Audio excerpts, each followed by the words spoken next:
Good morning. My name is Brian Schreiner. I have the honor and privilege of serving as the Dean of the FIU College of Communication, Architecture, and the Arts, home to the Lillian Lodge Copenhagen Center for the Advancement of Women in Communication. On behalf of my colleagues at FIU, welcome and thank you for participating in this important conversation, Women in Communication, Securing the Future. Friends, we all know this to be true. And when it's absent, it's even more clear to us. Leadership makes a real difference. The late Supreme Court Justice Ruth Bader Ginsburg, I believe, said it best when she said, quote, "Fight for the things you care about, but do it in a way that will lead others to join you." This morning, we are blessed to be joined by an amazing panel of professionals and thought leaders who are perfect examples of what Justice Ginsburg urged us to do. They lead by example.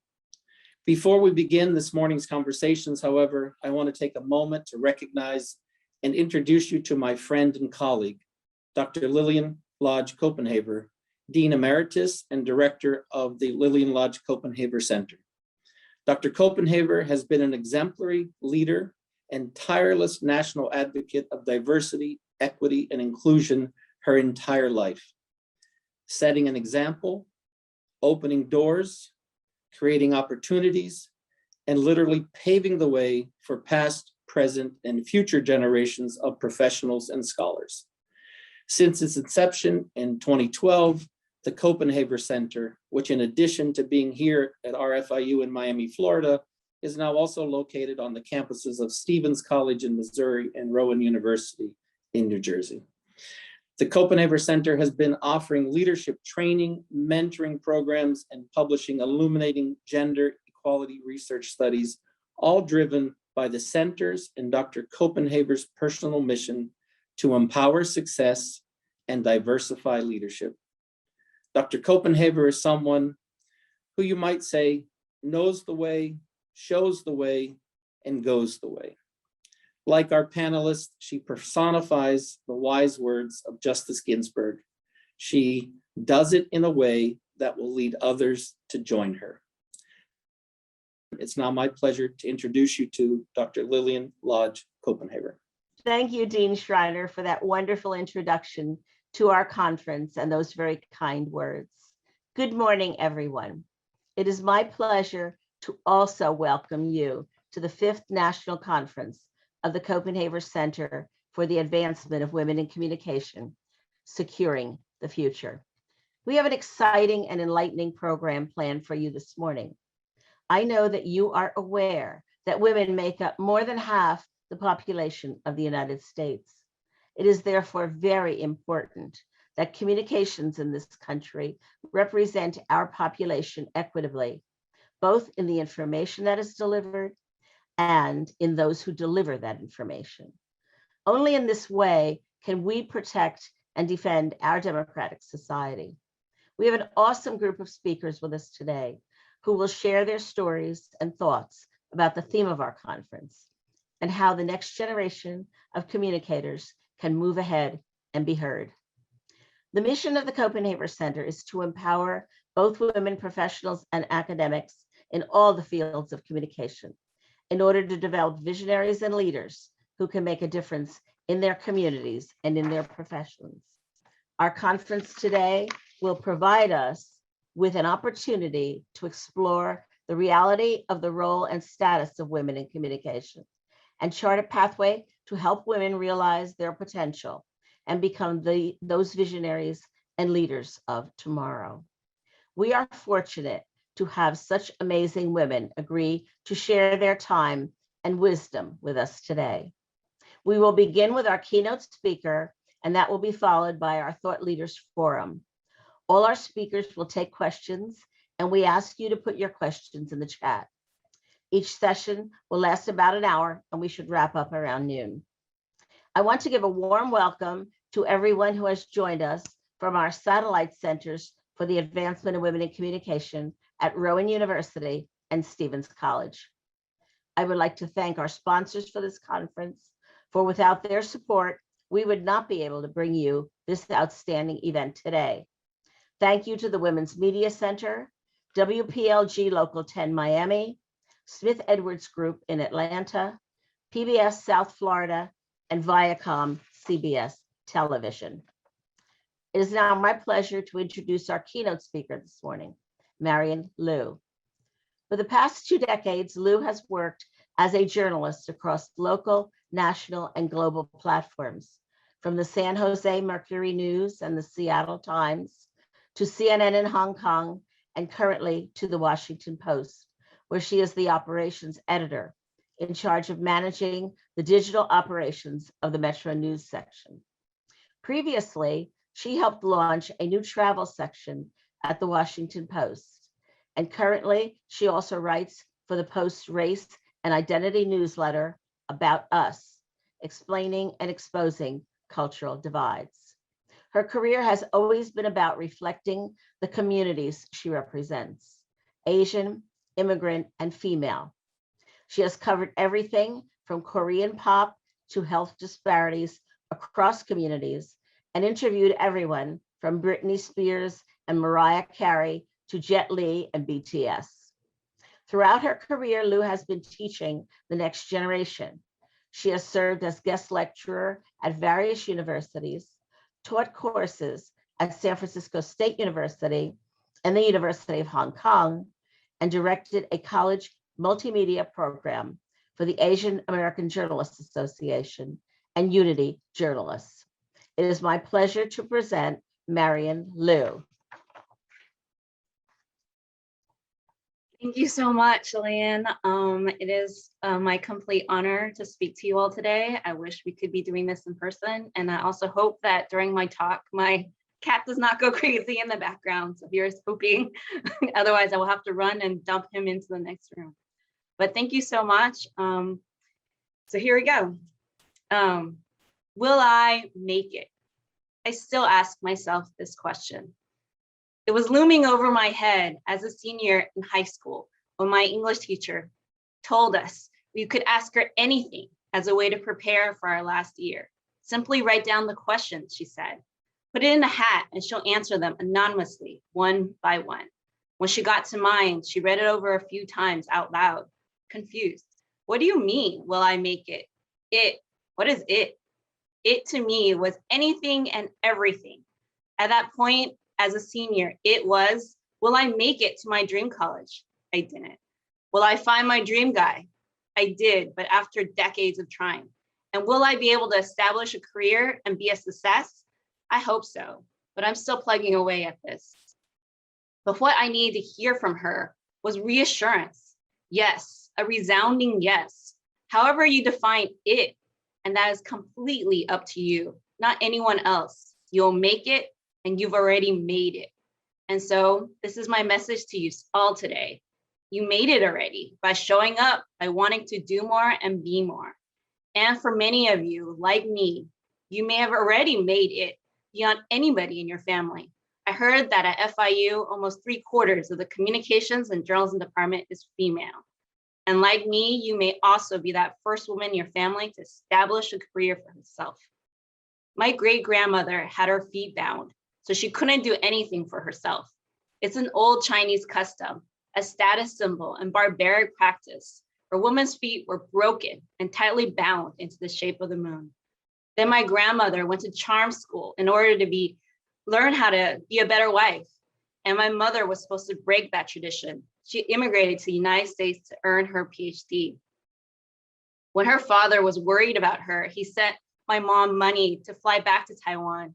Instead of buying a ticket home, she further entrenched herself in America by buying a car. But she never fully accomplished her dreams of becoming a dentist. She met my dad instead. He also came from a traditional family, and alone in this new country with no one to help them, with my brother and I, my mom was the one to stay home to take care of my family. She never had the chance to use her PhD. So I vowed to make her dreams possible, to carve a career for myself when she couldn't. It's been a lonely path because I defined it by what I thought my mom wanted, even though I never thought to actually ask her about it. So I ended up sacrificing in other ways to make it possible, marrying later in life and giving up establishing my own future family. So when I was shopping for my wedding dress with my mom, I finally asked her, do you know I did this for you? That I wanted to make up everything you didn't get? She looked at me squarely in the eyes. Marian, I never asked you to do that. Your dreams are your own. So you define your it. I wish someone told me that earlier, so I'm telling you now, saving you time and stress. Another thing I wish I knew earlier, find what fits you, not where you fit. For too much of my career and life, I've looked for someone and something that I might fit, so I've morphed myself to fit, instead of finding what would fit me instead, what would bring me joy. As a result, my path has been what a job interviewer once called disparate and disjointed, constantly looking to see how I could conform instead of finding where I belonged. It was also so easy for him to judge, being an older white man from an Ivy League school, not a minority, female, or child of immigrants like me. English was my second language. Struggling and hustling were the norm in my community. I've never had anything handed to me. I didn't have any connections. I still had to explain to my parents what I do for a living. My dad still asked me why I didn't become a doctor. Journalism is a tough road, and in order to survive, it may seem like the answer is conforming, but don't forget, you, my friends, are the present and future of this industry. You are the readers the industry so desperately needs. So you hold the key in shaping how you belong and how you secure your and our industry's future. So what does it take to make it in this business? Like anything else, it takes a healthy dose of curiosity and persistence. I've never taken no as a final answer. I just took it as not now and maybe not here. To be honest, I've applied to be a Washington Post intern every single year of college and never made it in. I've also applied so many times in my career for a job at the Post that during an interview for my current position, an editor was like, I recognize your name because you keep applying. I've also been laid off many times too, an experience sadly so commonplace in our industry that it's almost like you're not really a journalist until you've been laid off. The Washington Post is now the 8th newsroom I've worked in. I was also told by folks to my face, I'll never amount to anything, but hey, I'm still here and hey, they are not. I'm like a cat with 9 lives, or maybe one of those inflatable toys that every time you punch it down, it bounces back up. Of course, it gets to me, but my drive to make it is stronger. I have a rallying cry for myself, and I encourage you to create one too. Something to scream to yourself when naysayers push you down. Hey, if you're brave enough, even holler it back to them. For me, it's jayo, translated as fighting. Put the pedal to the metal, or literally throw some gas on that fire. It's what Chinese people say to each other to encourage one another. It's now my battle cry. But why do I bother to stay in journalism when it can be so hard? Granted, I've had a fun time. The job of a journalist is like a cross between a counselor, detective, and mystery novelist. I've worked as a music critic, been on TV, on the radio, and as a reporter and editor in my home state of California, as well as Detroit, Seattle, Fort Lauderdale, DC, and even CNN in Hong Kong. I've been next to a surgeon in the operating room as he cuts, sitting next to a driver in an illegal drag race as helicopters chase overhead, and backstage and in the tour bus with artists and their families. I've also interviewed everyone from Britney to BTS. I love how I can ask the best and the brightest what makes them tick. I can also explain and help communities understand each other. This is why we do what we do. It's also what I've grown up doing as the first generation born in this country. I was a little translator, the go-between for my parents, and having grown up different, I know what it's like not being seen. So it's my goal to see you. As my mentee, Teresa, so beautifully put it, journalism is not just about reporting. It's an affirmation that says, I hear you, I see you, and I get you. Journalists are simply the 4th branch of the government, the checks and balances. We shine a light into the dark places and provide a voice for the voiceless. We're also the only industry protected by the First Amendment. This is especially important for my own community, the Asian community, one that will often not speak out, even if it's good news, due to our culture, and why this past year, during all the anti-Asian attacks, when our elderly were being shoved to the ground, it was so important for me to speak out for them.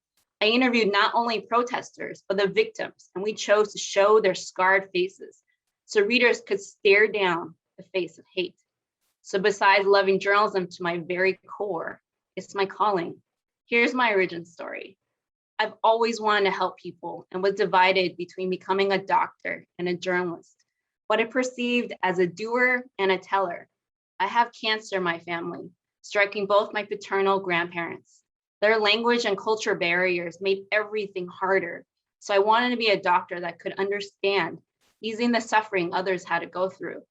But as a journalist, I could also be their voice, elevating their needs. Through college, I studied both disciplines, majoring in biology and working in labs during the school year, as well as majoring in mass communications and interning at newspapers every summer. Junior year, I was interning at the LA Times, covering fashion, when two of my close friends passed away from cancer. There were freak cases, not hereditary. One had a stomach ache, which turned out to be ovarian cancer. The other, a headache, which was leukemia. After one of their funerals, I had to head back to work. Here I was, dressed in black, back in the newsroom, totally distraught, when one of the reporters pulled me aside and asked how I was doing. I told him what happened, and his answer was to just write. Treat it like therapy, he said, like a letter to their parents about what these girls meant to you. And the words flowed out of me like tears about what beacons of joy they were. At 21, they both died before they really experienced love, before their first real boyfriends. I knew one since freshman year of college, and she just loved life and everything in it, even our dorm food, which was honestly disgusting. The other girl I knew since junior high.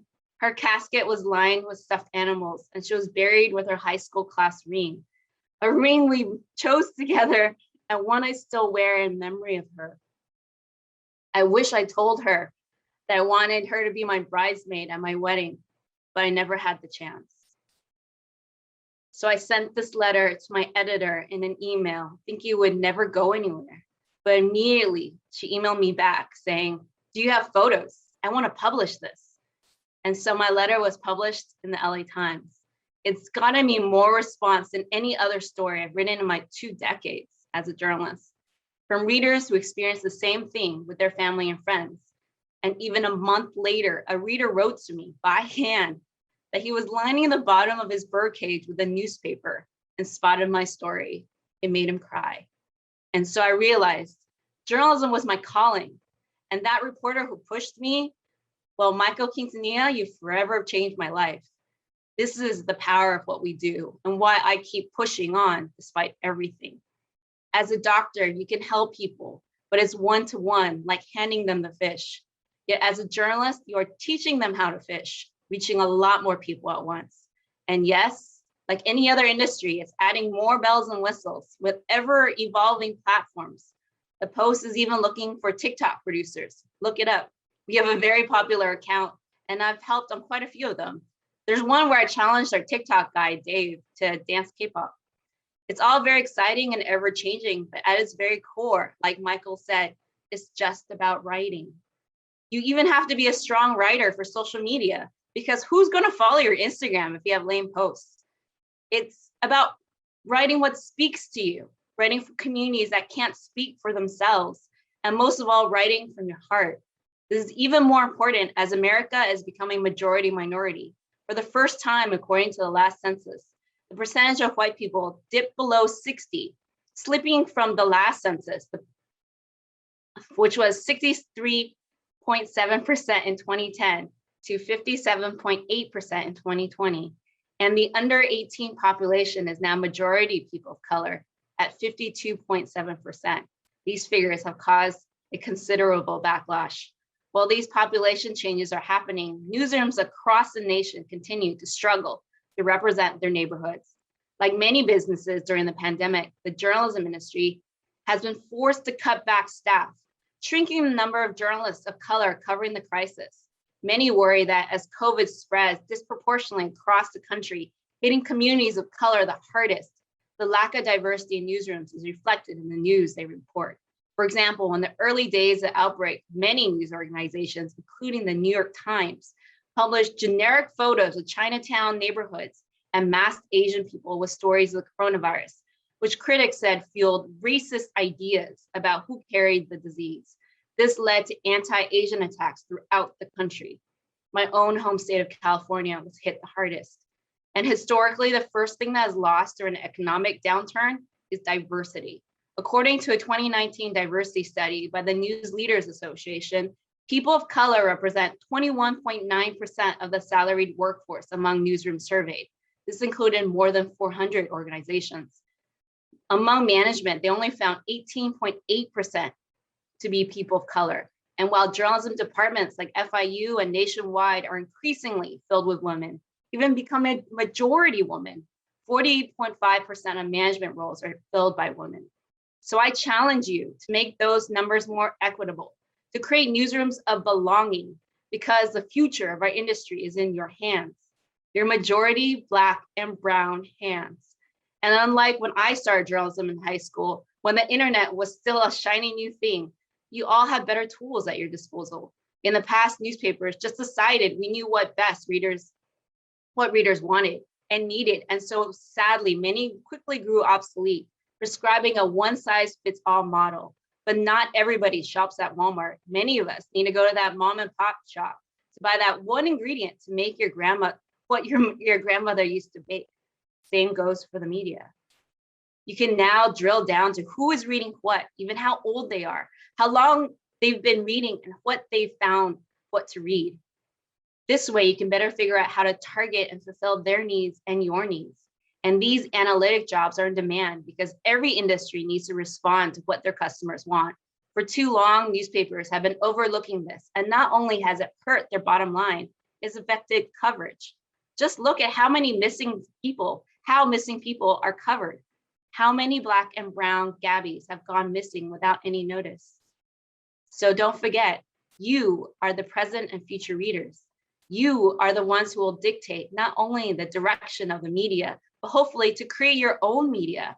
And ultimately, that question of whether or not you make it lies squarely in your own hands. Again, your majority Black and brown hands. Because again, you've already made it and you will continue to make it. Just do me a favor. When you're the one on the podium, remember to reach out and pull other ones like you. Nobody gets to where they are without help. And it's people like Michael and Virgil who recommended me to even do this talk. And my mom who's listening in and has been my lifelong cheerleader, who have enabled me to be here today. And that's why I'm talking to you now. Like my mentee, the Teresa's of the world, for you to remember, we know what it's like not being seen. So it behooves us to see others. That journalism is an affirmation that says, I hear you, I see you, and I get you. Thank you.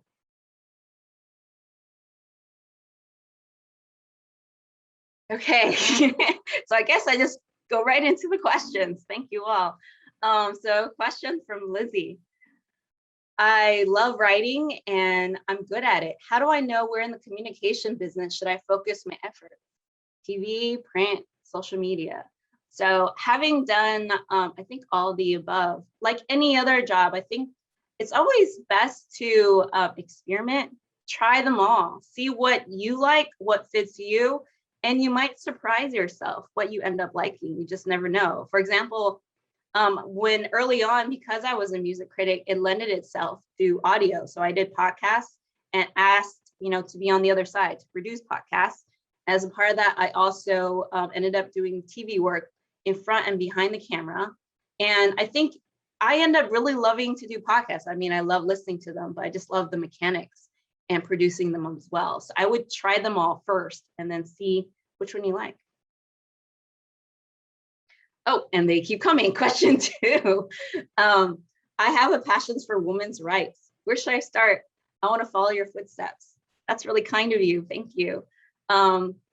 So there's all kinds of, media companies. There's one that I particularly like, a new one called The 19th, which is named after our right to vote, women's right to vote. They're one that I would check out. start reading, start looking at. They also have a free national conference.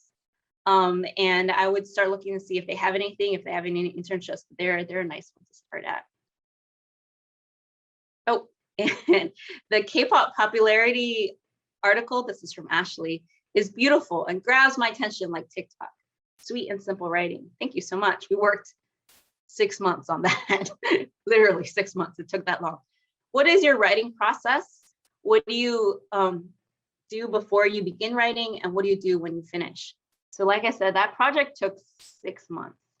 I joke because it was kind of like the third, maybe fourth explainer. I feel like I keep writing explainers about K-pop.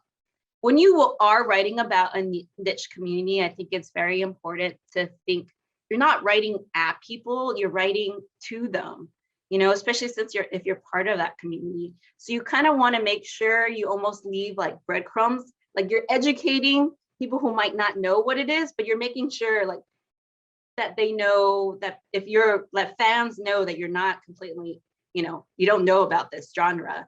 So we put clues around things. We made sure that the story was done in certain colors. Even the vocabulary we used in the story was to kind of clue in the reader, like we know this, but we're also educating people who don't. And the process, like I said, took a long time because that K-pop story was originally the 2 graphic artists wanted to do something separate from me. And they contacted me about it. And we took a while because they were like, what format should we do this story in? And it took, I would say, maybe 2 good months of brainstorming to figure out what it was, and a lot of exploratory reporting. I've been covering K-pop for a while now. So I actually reached out to my sources and I just straight up asked them, what do you want to know about K-pop? What has not been done? What would you want to read, and what has been done wrong? Like, what do you think should be done right? So I was kind of exploring the topic first and even asking them what format they would want to see it in, because I trusted them. I knew them for a while. And then we started putting it all together, and it changed. Like we were very open to how the reporting would go. And also we didn't let it's almost like, because I come from, you know, I said I was pre-med, like a scientific background too. You have a hypothesis, right? K-pop is popular because ...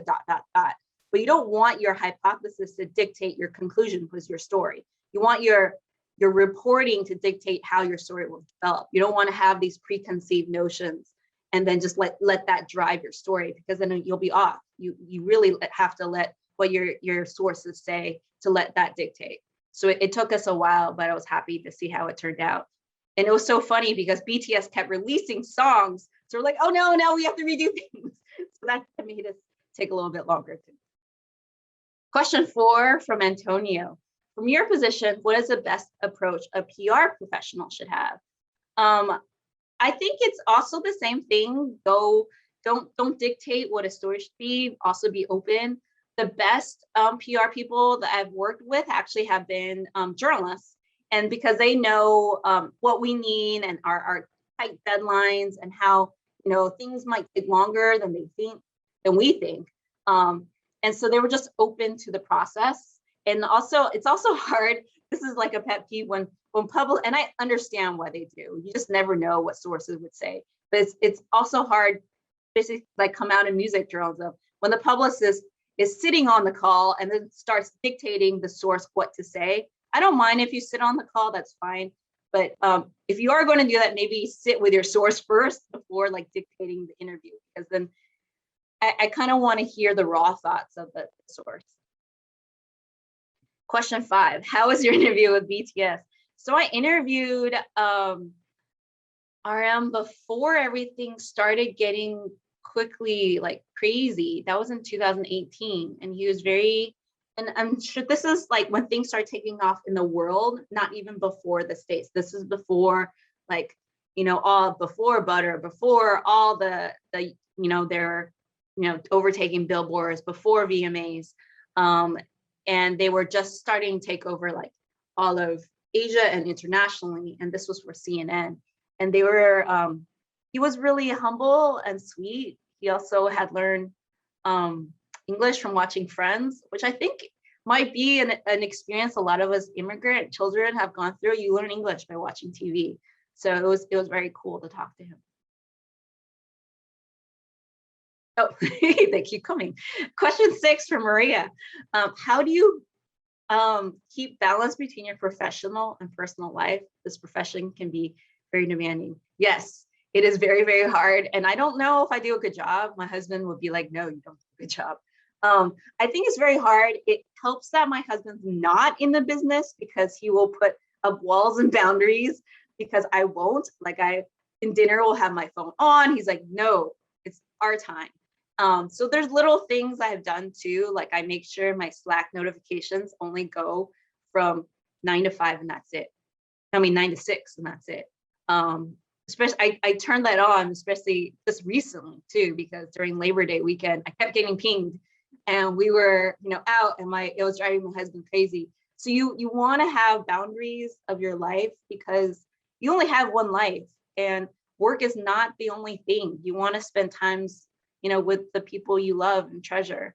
And you don't want them to feel, secondary. So you want to make sure you prioritize them, and that will mean boundaries.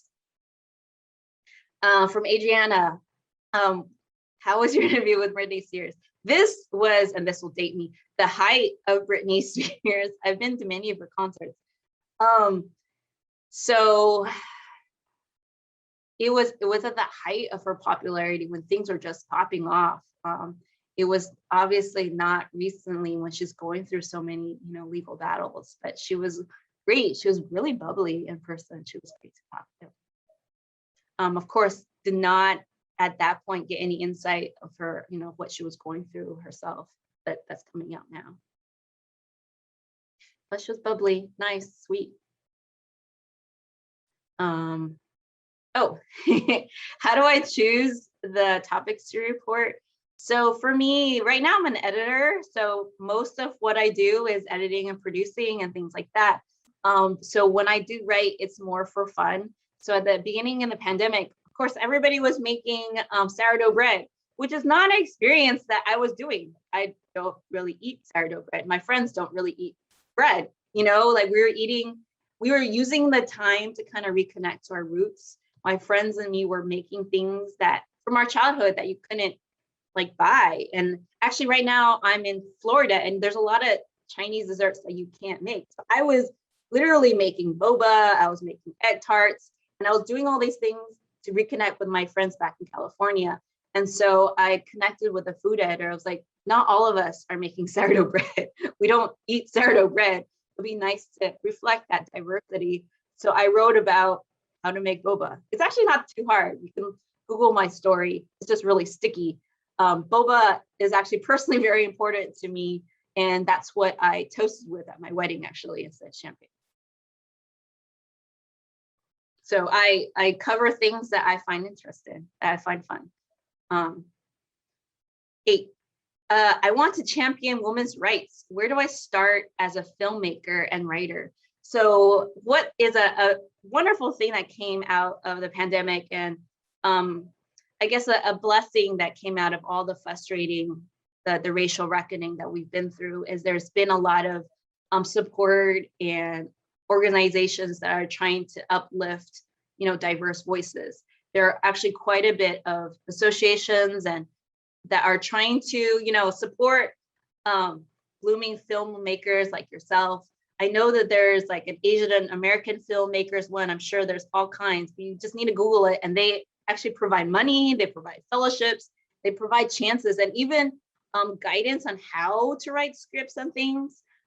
This was something that I was even thinking about, like how to write a script, but they provide these fellowships and things. So you just look at, and they will give you mentors and everything. It's really awesome. Ooh, was that all the questions for now? Oh, and I want to be a correspondent. Where do I start? I'm guessing that you mean foreign correspondent, but it's different for everything. And I think our panel will be able to speak to how to be a correspondent on TV more. But I became, when I was in college at Berkeley, I was taking classes at the graduate school. Berkeley doesn't have an undergraduate journalism program. So I went on my way to apply and take classes in the graduate program. And they actually had a class on foreign reporting, another one on reporting in China. And they had professors who came from LA Times, and they spoke about their experiences. So I kind of learned the background of how they did it. But personally, I never knew if this was something I could do. And I honestly fell into it. When I was working at the Sansano, a friend of mine, and this is the power of networking, like it's a very small business. You just never know where people might end up. One of my friends from AAJA, this is the Asian American Journalists Association, and there are associations for every single thing. There's one for women, there's one for Hispanic, there's ones for Black journalists, there's ones for Native American, there's a Gay Lesbian Journalists Association, there's sports journalists, health journalists, everything under the sun. So, and they all give money and sponsorships and scholarships to look them up. Anyway, so a friend of mine from AJA randomly called me one day, and she was like, "Hi, Marian, do you speak Chinese?" I'm like, "Yeah." And then I was like, "Why?" She's like, "Oh, I need you to translate something." And I was like, "Okay." And then she hung up. She didn't even tell me what she wanted me to translate, which is hilarious. And then I think it was a week or 2 weeks later, she called and she was just like, "Marian, I might have a job for you. It's in Hong Kong." So you just never know how connections and friends might be helpful down the road. She was putting together a team to work in Hong Kong for CNN, and it just worked out. And it was nothing I ever dreamed of or targeted to.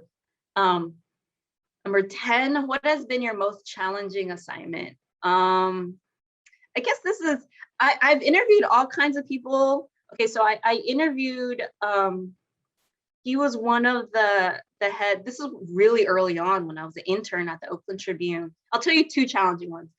One at the very beginning of my career, I was interviewing the head of the Crips, and he had, he was trying to redeem himself. He was writing children's books about how not to go down this gang path, and he was up for an award for this, I think. And he was also, his name was Tookie, and and basically even Snoop and other artists were pushing so he wouldn't be on death row, and I was writing about him. And so I had to interview this guy. It wasn't in person, but it was over the phone, and I was a young intern, and I'm like, oh my gosh. And he was in jail because he supposedly had, did a stick up at like a 7-Eleven or a convenient mart, and it was with Asians, and I was worried about that. And my very last question, I asked him, "Are you using these children books as a way to redeem yourself?" And he was like, "I would never, step on the backs of children in order to get out of jail." And it was an incredibly strong quote. I guess I'll tell you two other challenging ones. Another one also at the Oakland Tribune was, and you have to do this early in a career, and I would encourage everybody to do this because it teaches you not only how to interview, but how to be empathetic. I had to do an obituary, and again, I would encourage all of you to think about writing obits. But it was an obit of a fellow college student who would have walked in the same graduation ceremony as me. So I had to interview his parents and tell his parents that, I would have walked with your son. And what happened is he was at a the fraternity house. The furnace on the first floor was so hot, it burned through the floor to the basement and set the whole house on fire. And he was just at a graduation party, I think, and was drunk and didn't realize it and was asleep and died. So that was a very difficult story. The third most difficult story I did was more recently. I don't know how many of you watched that movie, The Farewell, where the family decides for the grandmother's benefit not to tell her that she has cancer, because there is a belief culturally that if you tell them, then they'll, mentally feel bad and then physically get worse. And that same occurrence happened in my own family. And I never realized it was a cultural thing, because we did the same thing with my grandma. And she didn't end up making it, but it was a family decision not to tell her she had cancer. And the hardest thing was to interview my dad and just ask him, did you make the right decision? Should you have told grandma? And his answer was different. I mean, it's been like 30 years since that happened. His answer was different. He basically said, no, Marian, I would not. I would tell her that she has cancer because I'm getting older and I would want you to do the same. So this was very difficult. I would say one of the hardest interviews because it was very personal. This was my own dad, who might be listening in, actually. So number 11 from Judy. What do you recommend to do as seniors about to graduate from the journalism track? I would make sure, because I'm also helping recruit. You have missed the Washington Post internship by a day. It was due yesterday, but other internships are due. They're always due in the fall. I would intern and work at as many organizations as you can. This includes, traditional media companies like the Post, but also like look into BuzzFeed, look into Twitter, look into, all the above, and see, like the earlier question, see what you like, what brings you joy, what you might be good at. And who is your professional mentor and why? In a field that you need connections, where do you start? I had mentioned a few of them in my speech. One of them who is listening in is Virgil, and I've known him for a very long time. He is, he's this media powerhouse who has a consulting firm, and was trying to hire me before, and we just kept in touch. And I see him as a mentor, a guide, and as a friend. Like I said, you just never know who might end up being where. And I think that instead of seeing them as mentors, you should really see them as, I would almost say I would see them as family, because you don't want to necessarily, it's not fair to necessarily use people. I say this because when I was a music critic, I literally had college students are like, when are you going to quit your job because I want yours? And I was just like, let me remember your name, because I don't want to ever talk to you again. That's not cool. You know what I mean? Like, you just want to treat people with kindness and treat them how you would want to be treated. And just know that I personally would not be here without people like Virgil, without people like my Quintanilla, because they like brought me up. They, when I was an intern at LA Times, I was like, I want to be like Michael. I want to be like him. I want to write like him. I want to be able to write stories that, will make people cry, will make people happy. And you need people who will help guide you. And you have to be, I think the most important thing through all this is humility and empathy.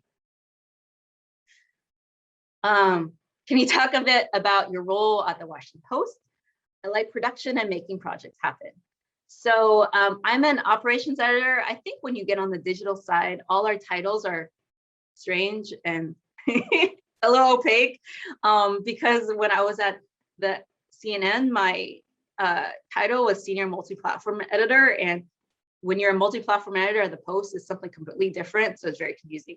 But what I see my job is, I make sure readers can connect with the stories. I make sure that readers can find your story. And that is like, I do a lot of training with reporters on how to think about search engine optimization.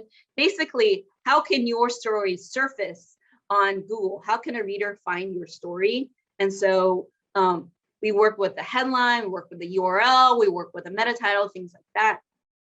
I also work with them on like, how can your story, be better on social media? How can we, think about incorporating elements, like, because we have a vibrant Instagram story. We have, like I said, the TikTok. We have newsletters. There's so many ways, like besides writing your story, how can we make sure it's promoted in a way on social media so readers see it? So that's a lot of what I do. And then right now, and I can't say what it's about, but I'm managing a project across 5 sections and 30 some reporters. It'll come out, knock on wood, end of October. And it's been a very rewarding process in working with like all kinds of, journalists and editors, especially people I haven't even met in person.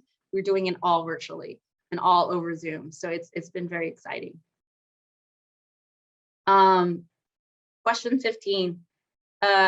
There's so many great writers not working. What are a few tips if you feel undervalued? So first of all, your job does not define you. What you do for a living does not define you. You define you. And what brings you joy will change over time. And sometimes, like, it's fine to say, like, journalism doesn't necessarily bring you joy. Like, I've been through so many challenges through journalism. My brother, who is also a writer, jokes that journalism is like the ex that doesn't love you back.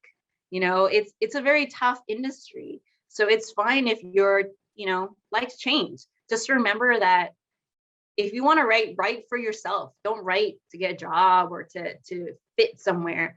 Write because it brings you joy. And I think because I've been through so many challenges, it took me a really long time. And so many people tell in my face, like, oh, you won't amount to anything.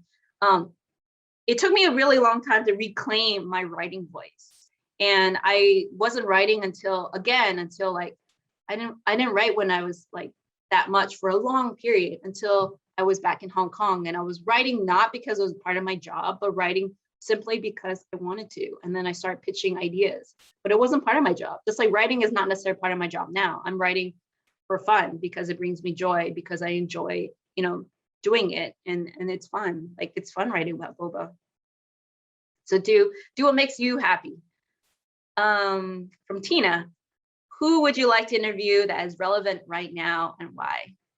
I guess somebody asked me about Brittany earlier. It would be nice to interview Brittany, and we'll see how she's doing and if she's okay. I think I have this really, and I would encourage you all to buy this shirt. It's from Society of Professional Journalists in Florida. And it's the funniest shirt. It basically says, I like my press like I like my Brittany, free. So it's that you can buy that from your local SPJ Florida chapter. So she might be a nice interview. Is that more questions? How do you handle a tough story? It's hard because I think somebody was asking about boundaries earlier. Like, the problem with being a good journalist is you have to be a good human, right? You have to be empathetic. You have to show your softer side. Like, I made the choice to tell that parent that I would have walked with his son, because when you're human, people feel comfortable enough to tell you their stories. Like, you don't want to grill them. I think of an interview as almost like a ping pong or a tennis match, right? You don't want to like keep mashing at them with questions. You want to have a nice volley, like a conversation back and forth.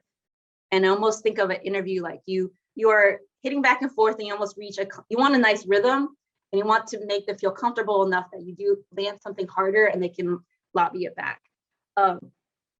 So I had help with the BLM protest interviews. You know, people were saying, oh, the protesters are diverse, but our stories weren't necessarily reflecting that. So me and a team interviewed a whole bunch of protesters, and I interviewed 6 in a day, one after the other, including a Native American protester who lived like miles away from where Floyd died. Where Floyd was killed, and I should say murdered. And it was really difficult. She broke down. And I have to say that I'm very lucky. My best friend's a therapist, so I immediately called her and talked to her. But therapy has been like a life-saving thing to be able to talk about it, be able to, you know, give in and do the interviews, but also like be able to a way to release it too. I was also doing a lot of stories about the anti-Asian protests, and those were really difficult because I was interviewing people in my hometown. I was interviewing people in Oakland and San Francisco, the Bay Area where I'm from. And I would tell them, like, the first thing though, even though I was interviewing professors, the scholars about why this might be happening, and they were Asian too, the first thing I made a point to do when I was interviewing all these people about the attacks was, how are you doing? I know how you feel. My family is from California. I'm also Asian too. And it took us just like a release and step back so we can talk about our feelings first. And then we went to an interview. After I also helped with the the Atlanta shootings. And I interviewed, after the next day, I interviewed a young Korean mom who that morning had the conversation with her 6-year-old about what happened. And over the phone, she was clearly not okay. And I was like, it's okay. Breathe. I know how you feel. I'm Asian and female too. It hurts. It's fine, you know, to take this slowly. We are in no hurry. So to take that space to almost grieve together about what happened was nice. So I would think that it's just important to be human, to let yourself into stories, but also to make sure you have the release. Question from Sasha. I want to be an anchor and reporter. Should I move from my home state to get national experience in reporting? What do I do if I can't get a break in my hometown? So when I first started my career, I was very, very stubborn, and I only wanted to report in California because I think Californians, just like Floridians, like being home. That's just how we are. My husband's a Floridian, so I know this.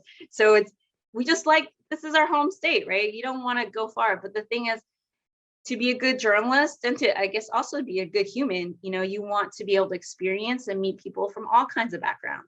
And that will mean moving away. So that's something you want to prepare for. Also, what's hard is like Florida and California are bigger markets. So it might be harder to stake your claim and do something. And the other thing you want to think about is, say you even get a job in like a bigger market versus say you get both, right? You get a job in a smaller city and a bigger city. What might be better, if you're earlier in your career, it actually might be the smaller city because they'll let you do everything. And later on in your career, they want you to be able to see that you can do everything, that you are flexible. Versus if you're in somewhere bigger, they might not let you do everything. You might not get to try everything. You might be on a double, triple byline, and you might not get those chances. And you also can't, you know, like there's less of a chance to fail. And when you're earlier on, you want to be able to try, you want to be able to fail, you want to be able to experiment. So you just need to open yourself up to all those opportunities. Question from Tia. What are the qualities you look for in a leader in your team? I would say the same thing. I'm in the Maynard Institute right now. It's this program for diverse leaders, and it's named after, well, the head of the Oakland Tribune, who was like the first, minority leader in a newspaper.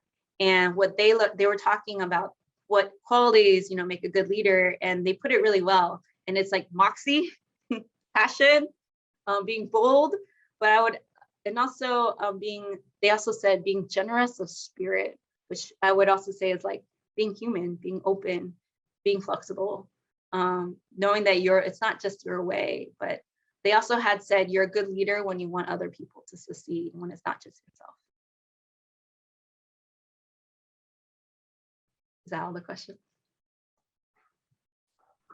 Okay. It's like, thank you. I just want to thank Marian for this wonderfully inspiring talk and for answering so many questions. My goodness, there were a lot of them there. But it has been a wonderful first part of our conference. And thank you so much again for sharing your personal story, as well as wonderful advice that anyone will benefit from. Thank you, Marian. It is now my pleasure to present our Thought Leaders Forum. Maribel Rodriguez will serve as convener for our forum. Rodriguez is the Emmy-nominated co-anchor of CBS 4 News This Morning in Miami. She began her career as a spokesmodel on the popular Univision television show Sábado Gigante, the longest-running entertainment show in history, seen in every Spanish-speaking country in the world. After 6 years with the show, her desire to cover hard news stories persuaded her to join CBS 4 to become a feature and entertainment reporter. Rodriguez has received numerous awards that attest to her professionalism and dedication to news. In 2008, she was named Outstanding Alumni of the Year by Florida International University, and 2 years later was inducted into the Alumni Hall of Fame under the journalism category by the Miami. 2 minutes, still cut it. by the Miami-Dade College Foundation. In 2016, she received the Journalist of the Year Award from the Latin American Business Association. And in 2019, was inducted into the FIU School of Communication and Journalism Alumni Hall of Fame. She volunteers her time with the Hispanic community and was the Hispanic spokesperson for Mothers Against Drunk Driving. Rodriguez holds a bachelor's degree in broadcast journalism from Florida International University, and we are very proud of her leadership in the profession. I will now turn it over to her to introduce our thought leaders. Maribel? Hi, good morning, everyone. Lillian, I am honored to be here. Thank you so much for inviting me back. I did attend this conference a few years ago. We were in person, but you know, there's something unique about doing it in Zoom because I think we can reach a lot more people. So again, I am humbled. I am very happy to be here. That noise that you heard, I'm at the station right now, so I apologize for that. Marian, thank you so much. Your words were so encouraging. You are just an incredible, incredible woman. And we also have 4 other incredible women who will be sharing their stories and giving you all the advice that they can. We're going to begin now with Alex Finney. She is the news anchor at WPOG. She is also a reporter at our local station here in Miami, Channel 10. Alex, good morning.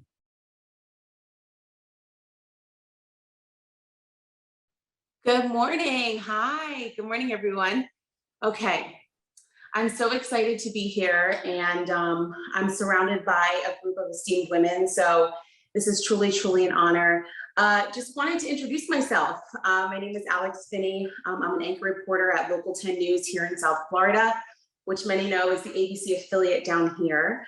A little bit about me. I'm a South Florida girl. Miami's home. As a matter of fact, my family, we moved here from New Jersey when I was about 10 years old. And like so many people in media, I am very theatrical. My background is actually the performing arts. I was heavily involved in that as a kid, going all the way to college and then beyond. For those that are from South Florida may know these schools. I attended the Cushman School and then New World School of the Arts for high school, where I studied musical theater. And then my track took me back up north. I went to St. John's University in New York City, where I graduated with a Bachelor of Science in Television and Film Production. So today it's really exciting because we've already heard, and we're going to continue to hear great stories talking about going after your dreams and making sure that you're preparing for the future and the future that you want. So I just want to go into a little bit about myself and my professional journey and how it all started. So I knew at a very young age, early on, that I wanted to pursue a career in the arts. That narrowed its focus to media, and then narrowed its focus even more as I grew up into television news. So I knew that first and foremost, it's so important to chart your path and make a plan. So while in college, and I believe it was touched on before, the importance of internships. I cannot stress that enough. I always talk about that. I focused heavily on internships, but I made sure not to just focus on just one area specifically. Instead, I wanted to explore and learn exactly what suited me best. So here's where it started. I interned at a local news station in New York City during my time in college, Fox 5 and Y. I also did an internship at Entertainment Tonight, very different from a hard newsroom environment, but still so exciting.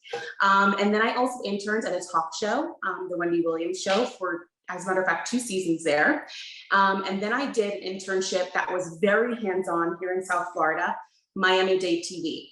This internship was really great, and this is why I wanted to stress this portion here, the importance of internships, because all of the internships were fantastic, but they all were very different. Miami-Dade TV was more hands-on. I was able to do my own show. It was called County Connection.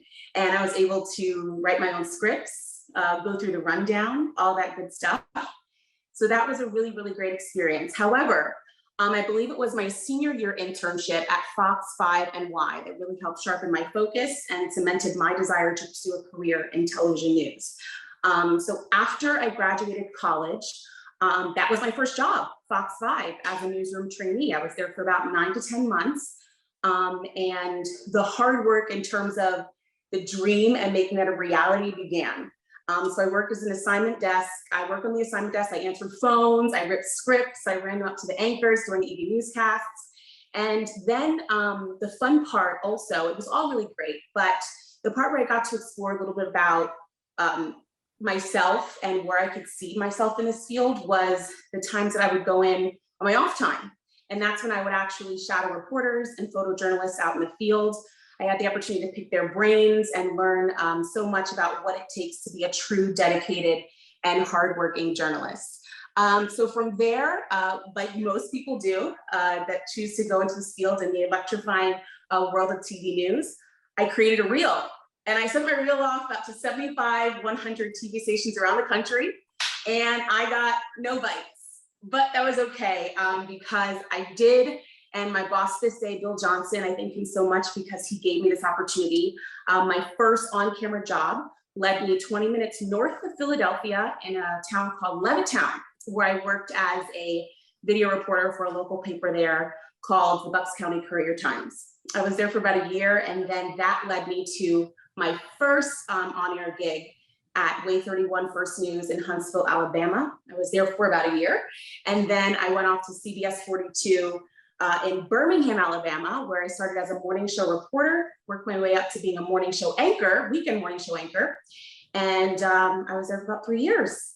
And then this opportunity came knocking where I'm at now. I would like to say all of the opportunities prior to coming to Local 10 really helped prepare me for my current role. I actually returned home to South Florida in May of 2018 to work for the one, the only Local 10 News, where I currently serve as the weekend morning show anchor. And I'd like to think that Miami is probably one of the most electrifying markets in the country. So I say all of this to say that the plan really went in motion in terms of what I wanted to do and how I wanted to get here years in advance. And I think as women, we're going to hear from some really powerful women today. The conversation surrounding what we want to do, what we can do, and what we deserve is really changing. And our ability and our creativity to multitask, we're talking about our ability to multitask here. It's one of our collective superpowers, I'd like to think. And I think I learned this very early on in my life, watching not only just women on air, but my mother, my grandmother, my aunt, and their ability to hold these great careers, but also do all these other things outside of it. It's really, women have that gift. We're great multitaskers. And so some of my most important mentors, not only in life, but certainly in this business here, are women. And you might have a question as to why. Well, that's because there is an unspoken sisterhood that I like to think that doesn't have to be explained, but instead it's felt. There are going to be things that you will experience throughout your trek and you will go through in this profession, and you will say, thank goodness I have my women in media. Like so many of you, and I'm sure so many of you will become, I am a storyteller. You are all storytellers. We love connecting with people. And then there's the why. I think that this is really important. Everyone's why is different. For me, I love it because we're all led, we all lead these really unique lives. And that's what makes our world so beautiful. I love to learn from everyday people who have extraordinary stories. I love to be a voice for those that feel silenced. I have been a television news journalist just under a decade, and hopefully it's going to be a few decades more. I've traveled, I've worked in different news markets, and I report on different topics all the time. The one common theme across the board, I think that everybody can attest to this, is connection. In each story, it's so important to connect with people as well as the subject matter, to absorb their energy and to be able to feel their energy in certain circumstances. So you don't just tell the story, but you're a part of that story. You feel that story. I want to just tell a really short story here. A really good friend of mine, who was also a news reporter in Miami, he said during a university class session just the other day recently, that he gets that electrifying, what I like to call that aha moment out of telling a good story. He uses an example that I'm about to tell you here and said, a mother may have just lost her son, and you have to tell that story. It's very difficult. It's gut-wrenching. Certainly for that family, they're going through that in those moments. And it's also a moment, though, for you as a journalist to tell a good story, to tell an impactful story, which is the most important part, about that mother's son, and properly honor that moment in their life and properly honor his life. And I think that that's the most important part about being a journalist. I like to say that that is why, and I, as well as my fellow journalists, do what we do every single day. There's so much power in words. We hear it all the time. And there's so much power in storytelling. So I want to leave you with this. Being a journalist, it is a huge responsibility. And it's one that you don't take lightly. As a matter of fact, it's a privilege. I often think to myself, we walk by people every single day, people that we don't even know, all the time. And we come in contact with people. Yet we know nothing sometimes about the people that we come in contact with every single day, that we cross paths with usually. We all have a story. And I think every day is not winning, like, you know, the perfect day. Every day you're not going to tell the most inspiring story or the thing that touches your heart the most. However, every day it's a privilege to do what it is we do. And I like to think over these years, it has been such a joy for me to be able to be a vehicle for these stories. And it's such a joy and a privilege to be here with all of you today. And I hope that a lot of you guys are going to have bright futures and you are going to get your feet wet and get going with telling some great stories, because the world needs more of us. The world needs more journalists. So thank you so much for having me here today. And I look forward to a great event. Thank you. Alex, thank you so much. And although we are in competing stations, you know, it is a sisterhood. So thank you so much for your encouraging words. And after all the panelists speak and introduce themselves, we're going to get to some questions afterwards. So if you'd like to send some questions in and put them in the chat, we'll be answering some of those questions after everyone speaks. Alex, thank you. And now I'd like to introduce Carrie Hernandez, a very good friend of mine whom I worked with so many years. I learned so much from her, an incredible woman. She's the assistant news director at WUSA 9, a techno station out of Washington, D.C. Carrie, good morning. Good morning. Good morning, Maribel. So good to see you. We haven't worked together in a minute, but it's good to see you. So nice. I was always be in your ear. So as your producer, right? Yes. That never changes. Good morning, everyone. And Lillian, thank you. Thank you for having me. It's a pleasure to be here and a privilege. And as a FIU alum, whenever FIU calls, I say yes, whatever it takes. So I definitely let everyone know I have to do something for my university back home, and I'm proud to do it. So thank you for having me. And yeah, just wanted to be a part of this conversation. I've been working in the industry for 27 years now. I started in Miami. I made my way through as a producer in Philly. I worked for CNN in Atlanta, spent some more time at home in Miami. And for the last 2.5 years now, I've been working in the DMV and DC area in the nation's capital. So I'm definitely been blessed to have a career that's taken me to several great cities and been able to do a lot of great work.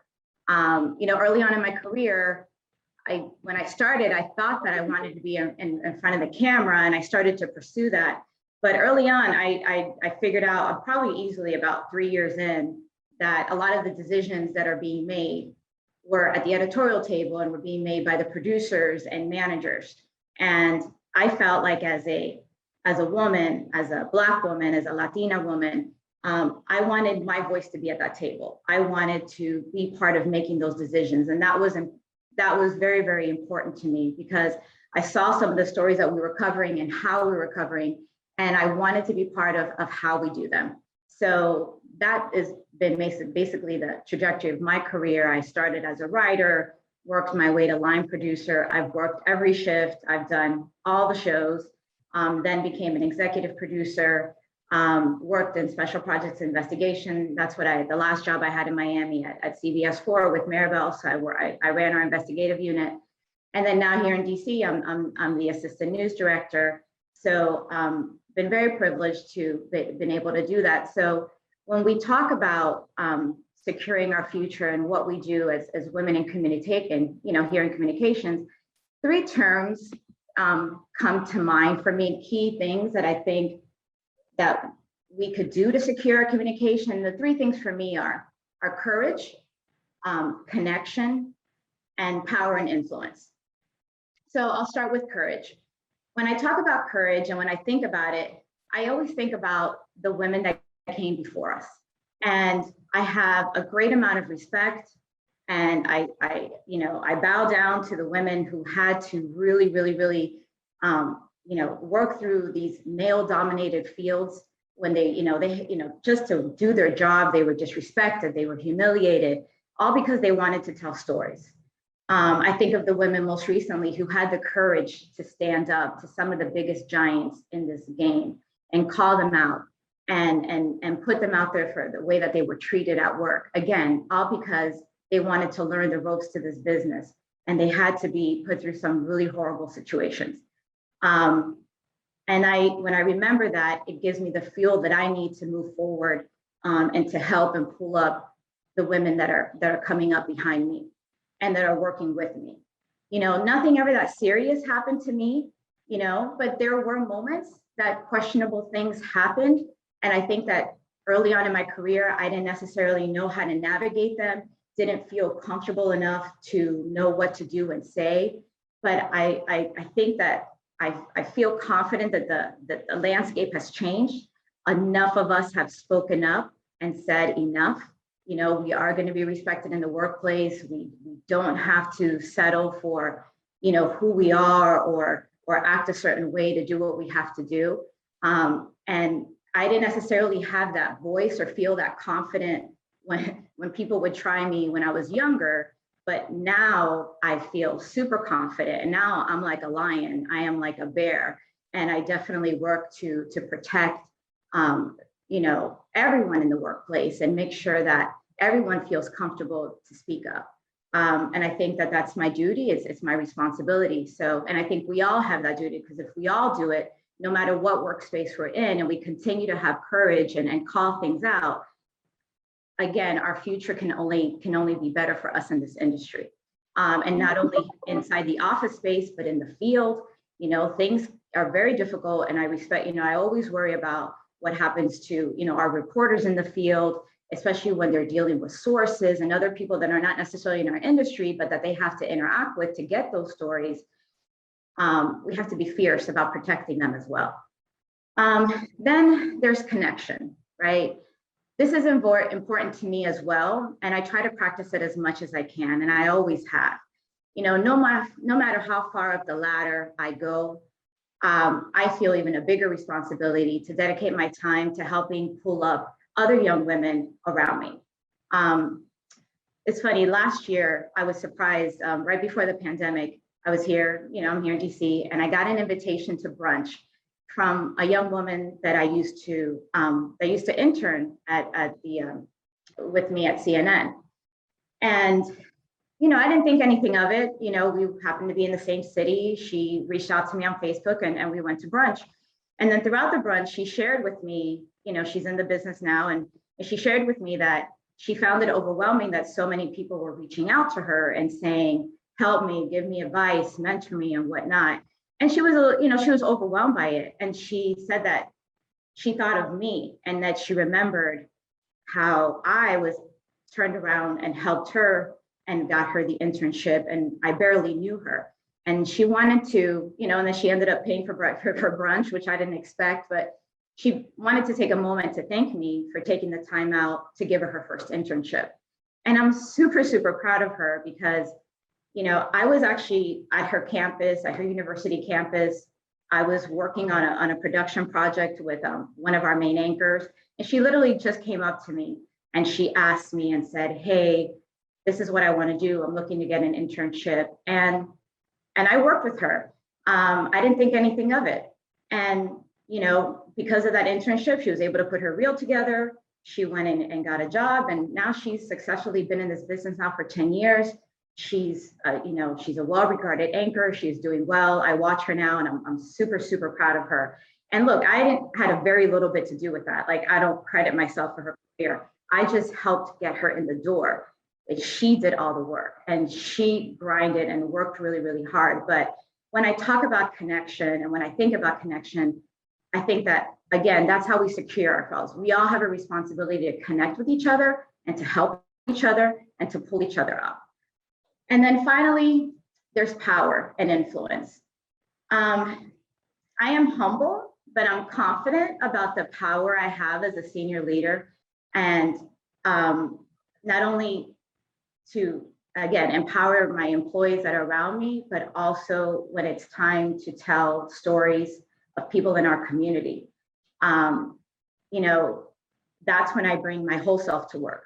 I am someone's mother. I am someone's daughter. I'm a sister. I'm an aunt. I was a wife. So whenever we're telling stories, I try to make sure that I can connect and make sure that when we're going to tell something that's hard or difficult, that we're being sensitive and we're being empathetic. And I pride myself on my lived experiences that I've had that I can bring to the table and say, we should think about how we approach this story because of X, Y, and Z.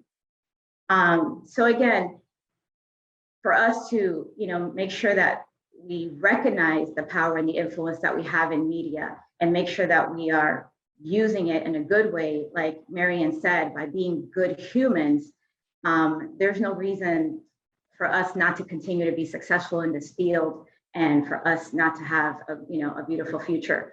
I'm blessed to say that, I have female bosses, I have male bosses, but the other day I was on a Zoom call, and I would say that at least out of like the 10 managers, I think 8 were women.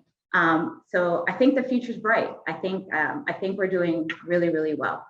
So with that, I'll conclude my speech. And again, I'm here to my FIU alumni.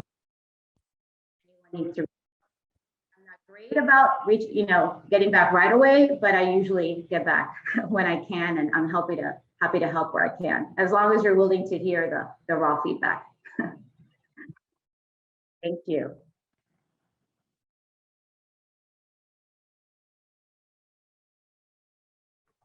Carrie, thank you so much. You are absolutely incredible. I am so proud of you. And now I'd like to introduce Marisabel Munoz, someone whom I also know. Actually, her brother is married to my husband's cousin. So another person that I know, and she is the Vice President of Communications for Major League Soccer. Marisabel, good morning. Morning. Thanks, Maribel. It's good to see you. Dr. Copenhaver, Lillian, always a pleasure to join your conferences and panels. Happy to join you. I'm here at MLS headquarters in New York City. We just reopened our offices for the first time since the pandemic sent us home. So it's exciting to be back in the office and with you here today. So a little bit about myself. I think I have the opposite track of Alex. I'm from Miami and ended up in New York. So we can switch places any day, Alex. I miss the warm weather year round.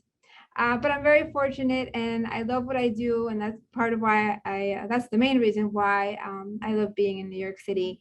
I grew up with a father who played semi-professional soccer, and I grew up with a brother who would become a professional soccer player. And ironically, he was the one that was supposed to be, playing for MLS 19 seasons in, but in turn, it's myself who has been here for that long. I studied journalism at FIU, and thought I was going to be a reporter, and I was doing all the right things at the time. I was the assistant sports editor at the paper. I was getting bylines. I'm not sure if it still exists at the Miami Herald at the neighbor section. I'm not sure if it's still around. I got the one job that I was offered after college, and that was at ESPN the magazine, which was based here in Manhattan, and it's now in Bristol. And I was a researcher for them. And I knew that my passion was soccer. That's what I was born and raised into. But I also knew that that the sport as a whole at that time, nearly 20 years ago, was in its origins, very initial stages of the league, of the national team, for those of you who follow. So I jumped the fence and moved over to public relations after I was able to do a year's worth of an internship here at MLS. And so it's been 19 seasons since that internship really changed my life. It was able to bring everything that I really love and I'm passionate about together. I had studied journalism, but I did double major in international relations at FIU. And that was just so key for me. Those of you who know, this is a very global sport. You work with a lot of different people, different cultures, different languages, different backgrounds. And so those two those two degrees really helped me. I also met my future husband at MLS. So it all came full circle for me here. I do want to share that one of the things, and when it comes to the theme of the conference and securing the future, you know, a lot of people tell me, you know, you work in sports, you're in a male-dominated industry. You know, there's a little secret. There's a lot of us running the ship these days, right? So our department here at MLS, we're all females except one. We have female referees, we have female owners, we have female director of player personnel, we have females, you know, in about every single line of our league. And that's changed. That's been a big change in the last 20 years, and I've seen it firsthand. And that trickles into everything we do. I will take a step back and say, you know, we're fortunate. We work here in the US, and that's kind of how it is here. But we are a global sport. I work with a lot of international clubs, a lot of international leagues, and that's not the case necessarily outside of the US and Canada. So it is an opportunity that we're challenged every day, but it's something that you know, we're confident, and we're blessed and to do what we love and combine what I studied and what I do day to day. It's great to hear Alex's story and Caridad's story, because at the end of the day, when you go to journalism school, that's kind of what you wanted to do, write the stories or, you know, report the story. In PR, we do things a little differently. We are messaging the story and positioning the story and creating more awareness around the story. And my journalism background really has helped me, I think, be a bit more successful in placing stories and really telling the story of MLS, of our 27 clubs, of soccer in the United States and Canada. We have 3 teams in Canada as well, and be able to do that in a way in which reporters and journalists and media organizations appreciate. I think the other thing I wanted to just also mention is, and I've been very fortunate, and I didn't realize this when I was starting out in my career, it was the fact that I was joining my passion and the skill set that I chose to develop in my communications toolkit is being unique. You know, it helped that I was a girl, because I was stood out. I was different. I wasn't one more boy in the room. And you know, I took that to my advantage, and I really want to maximize that.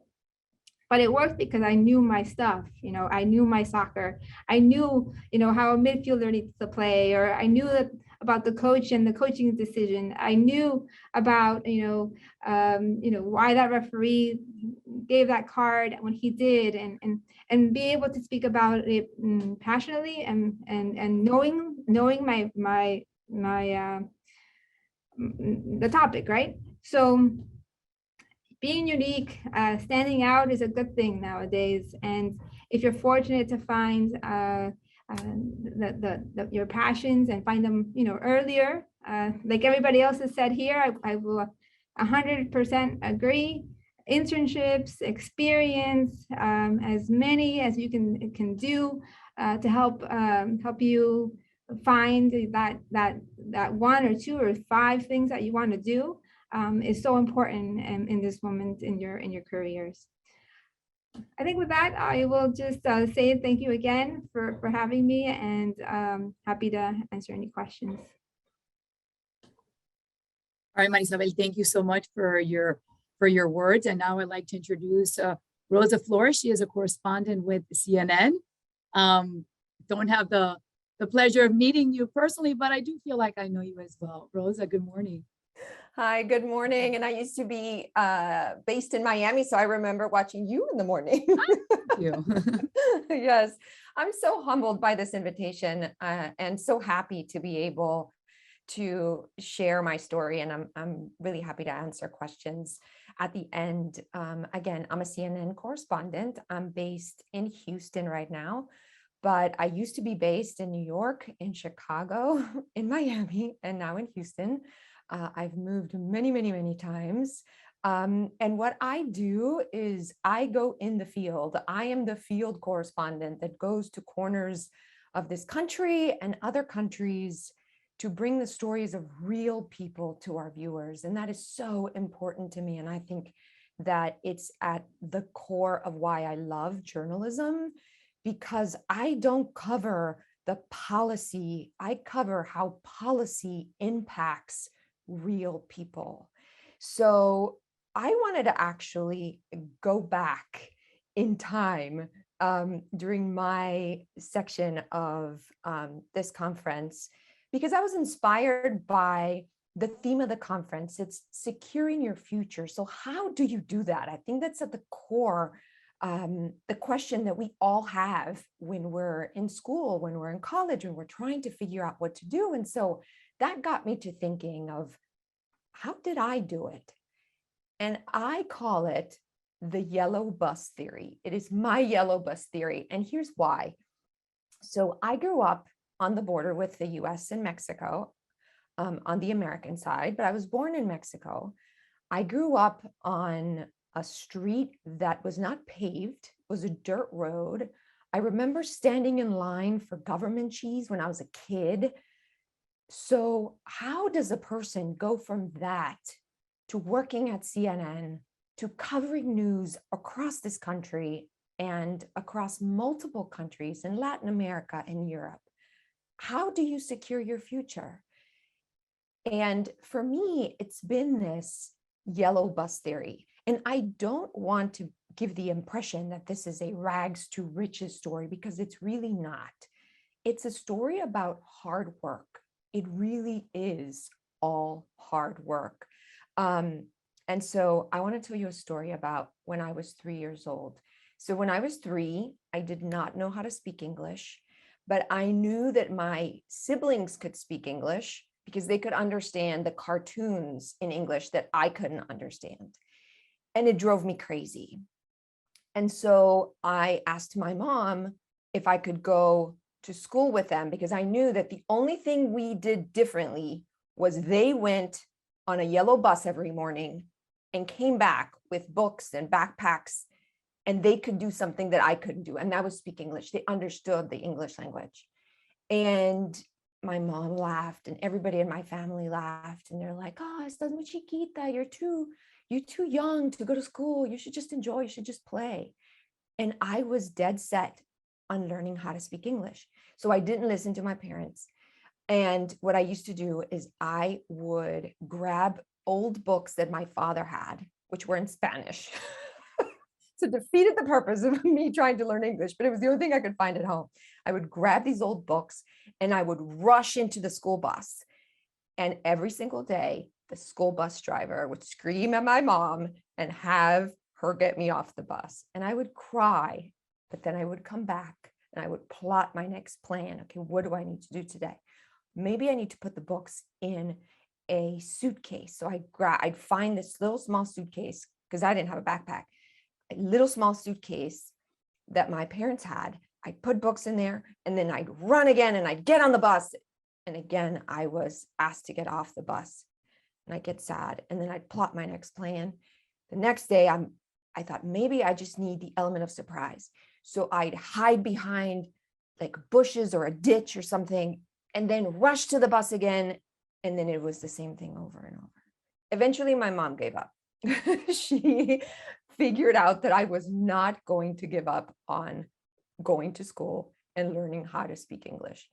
And so she did research, and God bless her, because my parents did not have money to pay for a preschool, but they did, so that I could finally go to school and stop torturing my family and everybody on this bus. And so I started going to preschool, and I have loved learning ever since. And when I think about securing your future, that's what it takes most of the time. And that's exactly what I have done with every single step that I've taken along the way.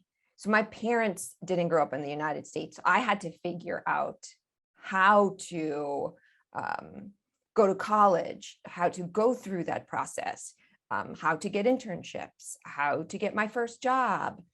I really didn't have guidance from my family. I was the first person in my family to get a college degree, for example. And I always go back to this yellow bus theory. You've got to be bold. You've got to try. You've got to ask people for help. You've got to figure out a path, and you figure out your own path. It's not what I've done to get to CNN. It's not what anybody else in this panel has done to get to the positions where they are. It's what you're going to do, and you're going to figure it out. Because if I've been able to figure it out, starting off with not even knowing how to speak English, you can figure it out. And it's about patience sometimes, and it's about being persistent, and it's about finding a way, and it's about hard work. Now, I know that there's this phrase, I should say, that is used so many times, and it really drives me nuts. And I hear it from people, and I'm sure you've heard it before. Work smarter, not harder. Every single story that I have worked really hard on is usually the stories that I am most proud of. Nothing is easy. And I think that's the biggest message that I want to share with you today, is nothing is easy. It is not. There's no shortcut to getting from point A to point B if you really want to last in this profession. You gotta work hard. You gotta know your stuff. You gotta prepare. None of us are born prepared. You've got to put in the work in order for you to go from point A to point B, from a smaller market to a larger market, from a local station to a network, and so on and so forth. It's going to be hard work, what is really going to get you there. And don't look for the shortcuts. And I know that right now, I think there's so much focus on, being an amazing star overnight.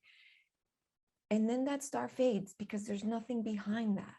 Yet, if you do your work, if you work really hard, nothing and no one can take that away from you, because it's yours. And it makes me feel so proud to share that that's how I've done it. I've worked really, really hard, odd hours, weekends, vacation days, because I'm passionate about journalism. And it's important for me to tell stories of real people and to elevate the voices of these real people around the country and around the world. And it gives me great pride to be able to do that. I usually get the question about, like, who's the famous person that you've interviewed and that sort of thing. My answer is, I really don't seek to interview famous people. I want to interview the person that nobody wants to give an opportunity to, because sometimes those are the most amazing stories out there. And it gives us a perspective as a country, as a community, as a world that we might not understand, but that it connects us. It connects all of us on a human level. So I'm excited to take your questions along with all the panelists, but that's what I wanted to share with you guys. Securing your future to me means my yellow bus theory. You got to do it with ganas. You got to do a lot of hard work. It's going to take time, but it's going to be worth it. Rosa, what an incredible story. Thank you so much. So now we'll start answering some of the questions that have been coming in, but I have some questions of my own. Alex, I'm sure you get it all the time. I get it. Interns coming in say, oh, I want to be on camera. I want to be a reporter. I just want to be an anchor. And that's what I'm going to do. Rosa, I'm sure you get it too. Alex, you were saying that you've done so many different things in the newsroom. And why is it so important to have a feel of the entire newsroom and everything that goes on, and not just come in and say, well, I want to be an anchor and I want to be a reporter? Yeah, I mean, that's a really good question. And, you know, I learned very, very early on in this profession through internships and then beyond that, that the best people, I think, and the ones that last in terms of this business, this TV news world, are the ones that are just passionate. That's why I kept talking about storytelling. I think, like Rosa, my eyes, I was just mesmerized listening to your story, and just real people and that connection. It's so important. Anchoring is being an anchor is one part of, I'd like to say, the overall bigger heartbeat of what we do every day. So being able to be in newsrooms where you can, I mean, I come from an MMJ background. Like, I picked up the cameras. You obviously still write, edit. I've set up my own live shots, all of that helped prepare me in terms of really being able to understand the inner workings of what it really takes to put on these newscasts every day. And so, every weekend I put on the anchor hat. And then 3 days a week I put on the reporting hat, but it all kind of blends together. It's really interesting, Maribel, because early on in my profession, and I think that I heard this earlier on from one of the panelists, how what you want in life, it ebbs and it flows and it changes over time. There was this idea of, well, what's your goal? You want to be an anchor, right? You want to be an anchor, right? And one thing I've learned, and I would like to still think I'm somewhat young in this profession, but hopefully there'll be many more years ahead, but that is, it's not really one versus the other. They both are different muscles, but it's really just all about telling that story and making that impact. And whether you make that impact when you're sitting at a desk, or whether you make that impact when you're out in the field, that is the collective goal as a team, is to be able to get that story on air, to get the facts right, to get people's ears a-buzzing, and hopefully continue carrying that forward. But I would say as a journalist starting out, it's so important to know all different parts, but also it's important too because it makes for the best stories later when you're talking to your colleagues. And, you're like, remember that time when we were setting up live shots at 5 a.m. by ourselves? You know what I mean? So it's all part of the journey, and that's what makes the success that much sweeter when you get it. It really is. And like Rosa mentioned, Rosa, you said it's a lot of hard work, dedication. I mean, if you're going to get into this business, you have to love it. You have to keep in mind, there's still news in Christmas. There's still news on your birthday. There's still news on Mother's Day, on Valentine's Day, on New Year's Eve. I've worked many Christmas days, Christmas morning, New Year's Day. I've been here at 3 o'clock in the morning. Rosa, just, for those who are joining us, just give them that insight into the business that is not as glamorous as it seems. Oh yeah, the reality. definitely. The reality is that I usually work from inside a car. My food is usually a granola bar and lots of bathroom coffee. Sometimes. No bathroom. I say I have a bladder the size of Texas. I mean, you just are stuck in scenes where you don't have food, you don't have access to a bathroom, and you still have to, be live on television, like everything's fine. And like everything is in its right place. There's lots of bugs usually out in the field too. You just kind of never know what you're gonna face. And there's no makeup artist, no hairstylist. Nope, no makeup artist, no hairstylist. There will always be, sometimes a leaf blower going off in the background right before you go live, or some sort of noise, or a construction truck, or there's always something that, like Alex says, makes for great stories later. Absolutely, and you really have to love this job. Carrie, I want to ask you because, as you said, you've worn so many hats. Right now, you are the assistant news director. What are some of the qualities that you look for when someone goes in for an interview? Who are some of those people that you want on your team? I definitely want people who are passionate about what we do, passionate about storytelling, and people who are curious. Because if you aren't curious, you're not going to be able to ask good questions. You're not going to be able to dig into a story. So passion and curiosity are really big for me. I also like to know people that are, or work with people who are involved in their communities. One thing that always stands out to me in resumes are people that are doing things outside, what they do. Like, are you volunteering? People that are working in the community or doing things to know about their community, because a lot of us, we come to the editorial table and everyone's like, okay, well, what are your ideas? But if you're not really connected to what's going on out there, or have a good idea of what's happening in your environment, how are you going to bring good story ideas to the table? So those are always my preferences, and seeing like, how involved are you? What do you do to give back? And I also want to work with people who know a little bit about everything. A lot of times we have to become experts on subjects like in hours, right? We have to become lawyers really quick. We have to become judges really quick. And so you have to be quick and flexible and be able to pivot and figure, okay, how are we going to tackle this story? So those are just a lot of key things. And then also someone who wants to understand that this is not about us. It's about us elevating the voices of other people. If you're all into yourself, this is not the business for you, right? Regardless of whether you want to be on camera or behind the camera, you have to be about the people. You have to be about wanting to be the voice for the voiceless. Those are at least some of the requirements for admission.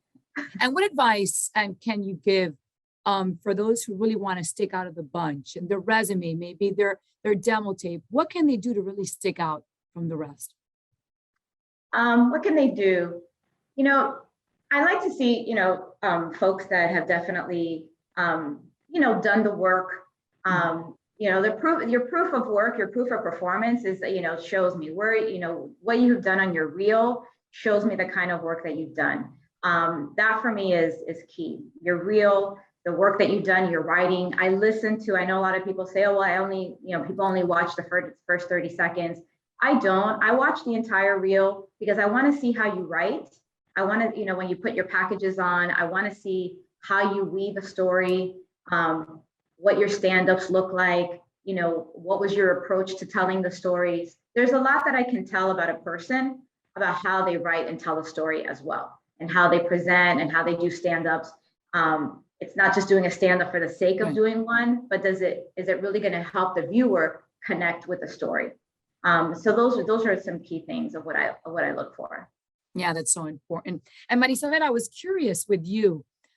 You said that the sports world has changed a lot, mostly male dominated. Now there's a lot of women. However, when you started, how did you manage to navigate through that as a woman? And what advice do you have for women who want to break into the sports profession? Yeah, I can't reiterate enough knowing that your sport, right? So we all go to college, we learn our skill set, we become better at the skill set, at being communicators, at being writers, at being public relation professionals. But the fact it's funny because I only realized really the contribution of a second major or double major years later. I always recommend, if you can, if you're going to study journalism or public relations or something in the communications world, double major it with something that you are really passionate about, that brings more meat to the bone. I was lucky enough, FIU had a great international relations program at the time. I'm sure it's even better now.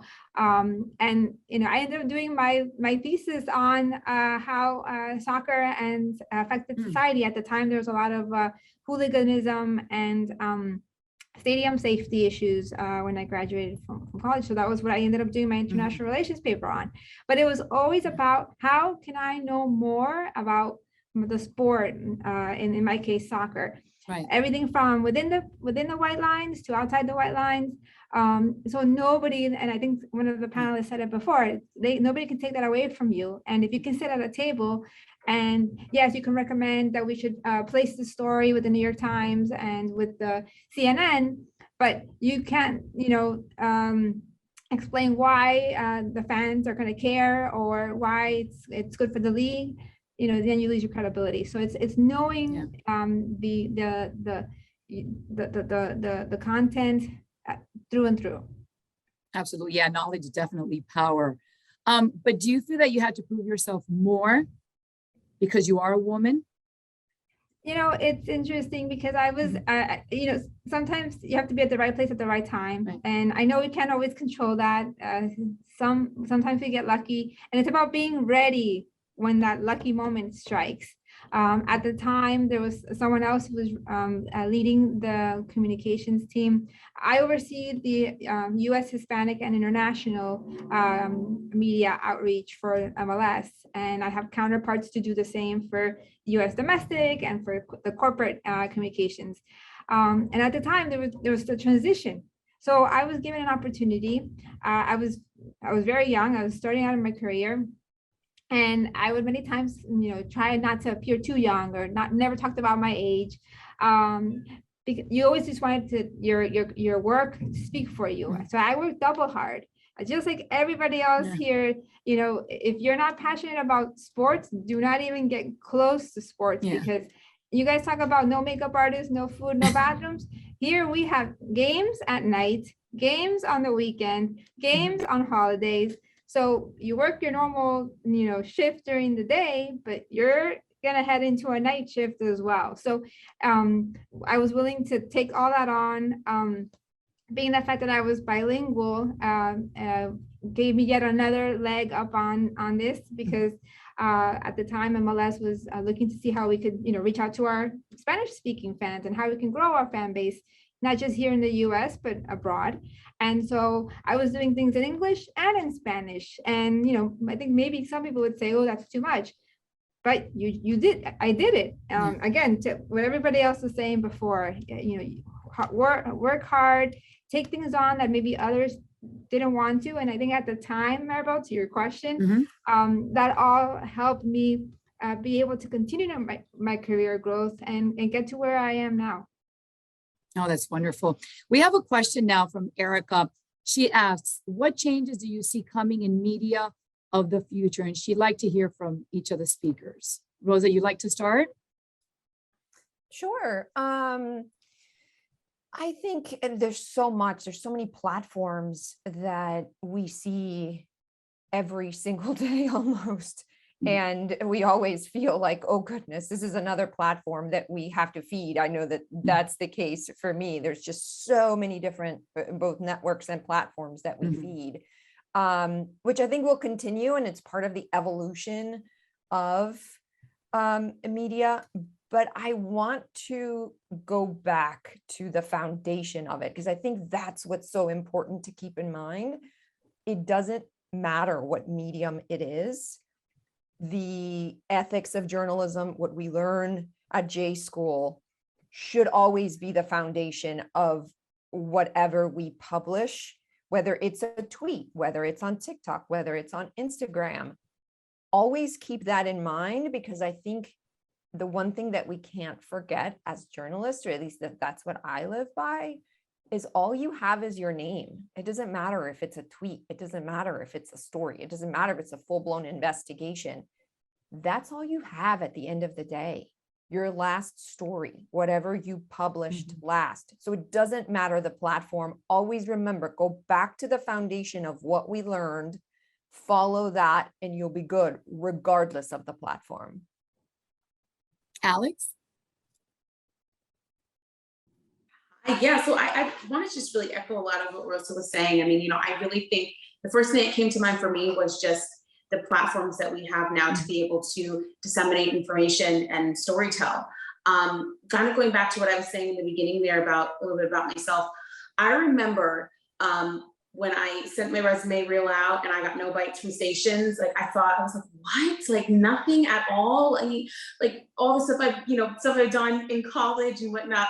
And I took the job at the paper to be the video reporter. And at that time, social media, it was big enough. Instagram was kind of still building, and we had Facebook. MySpace was gone, but there was this desire. I was like, but I really want to do TV news.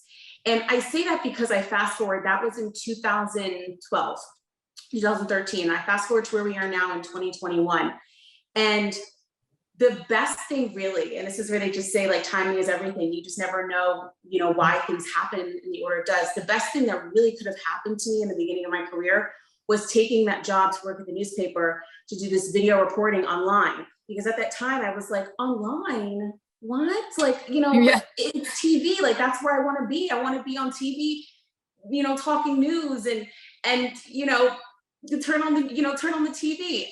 But that was really the best thing that could have happened. Never would I have thought that, wait, the wave of the future now is online. It's the phones, it's the iPads, it's Zoom, all of these things. And you just never know. And so I think that when I look at that, and I like to always revisit that story, because that just shows you also how quickly things are changing. I mean, that was in 2013, and it was like, okay, this is something new that they're trying. We'll see how it's going, what's going to happen.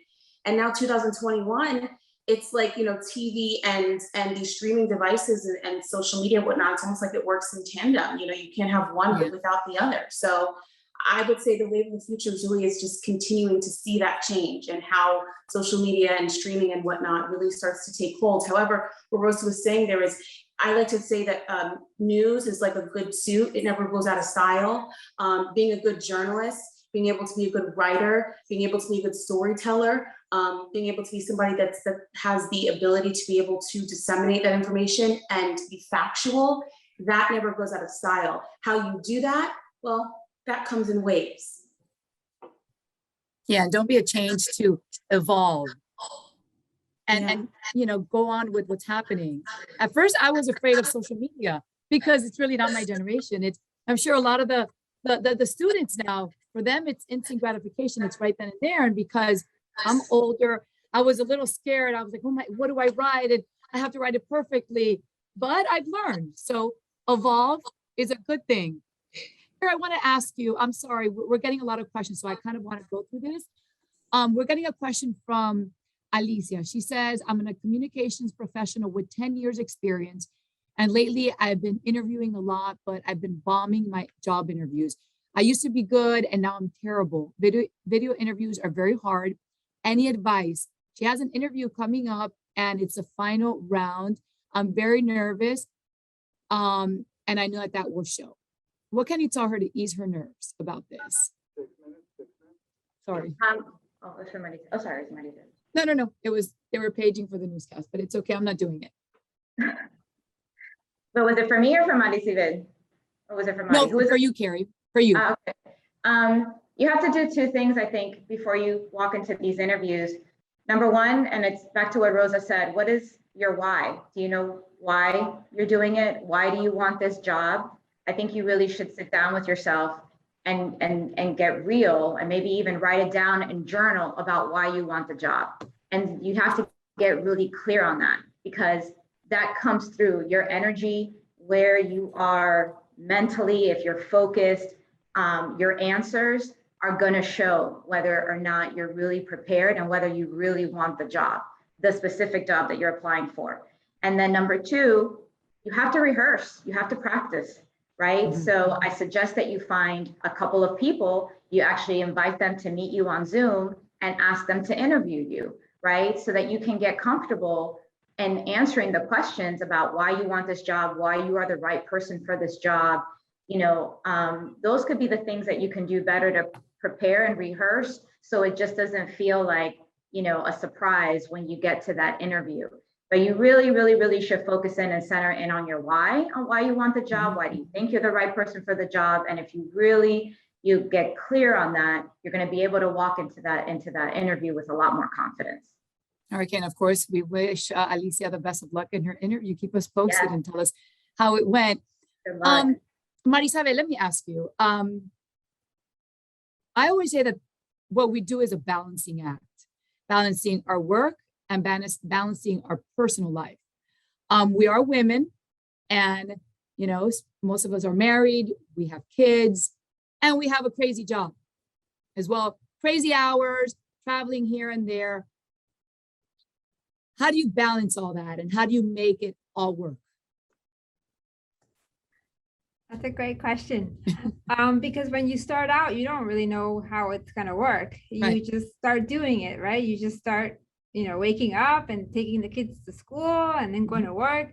And I think as you go, you learn a lot along the way. One of the things that I would say, and I have to give total credit, is to my husband. You know, I was fortunate where we met in the same office.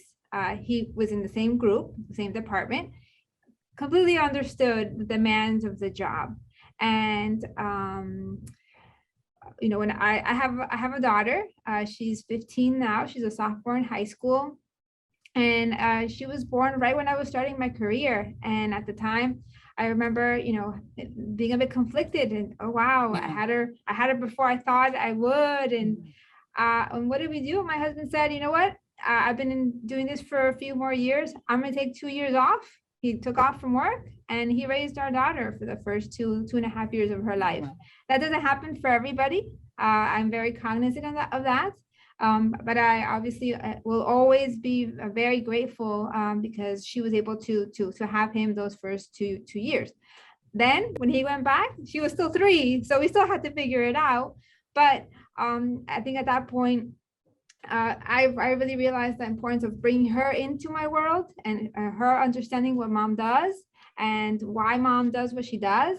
And why mom loves what she loves doing, and why I work nights, and why I will stay up until 1 a.m. to watch a game in the West Coast. And guess what? Many times she wants to do it with me too, because she's now a soccer fan as well.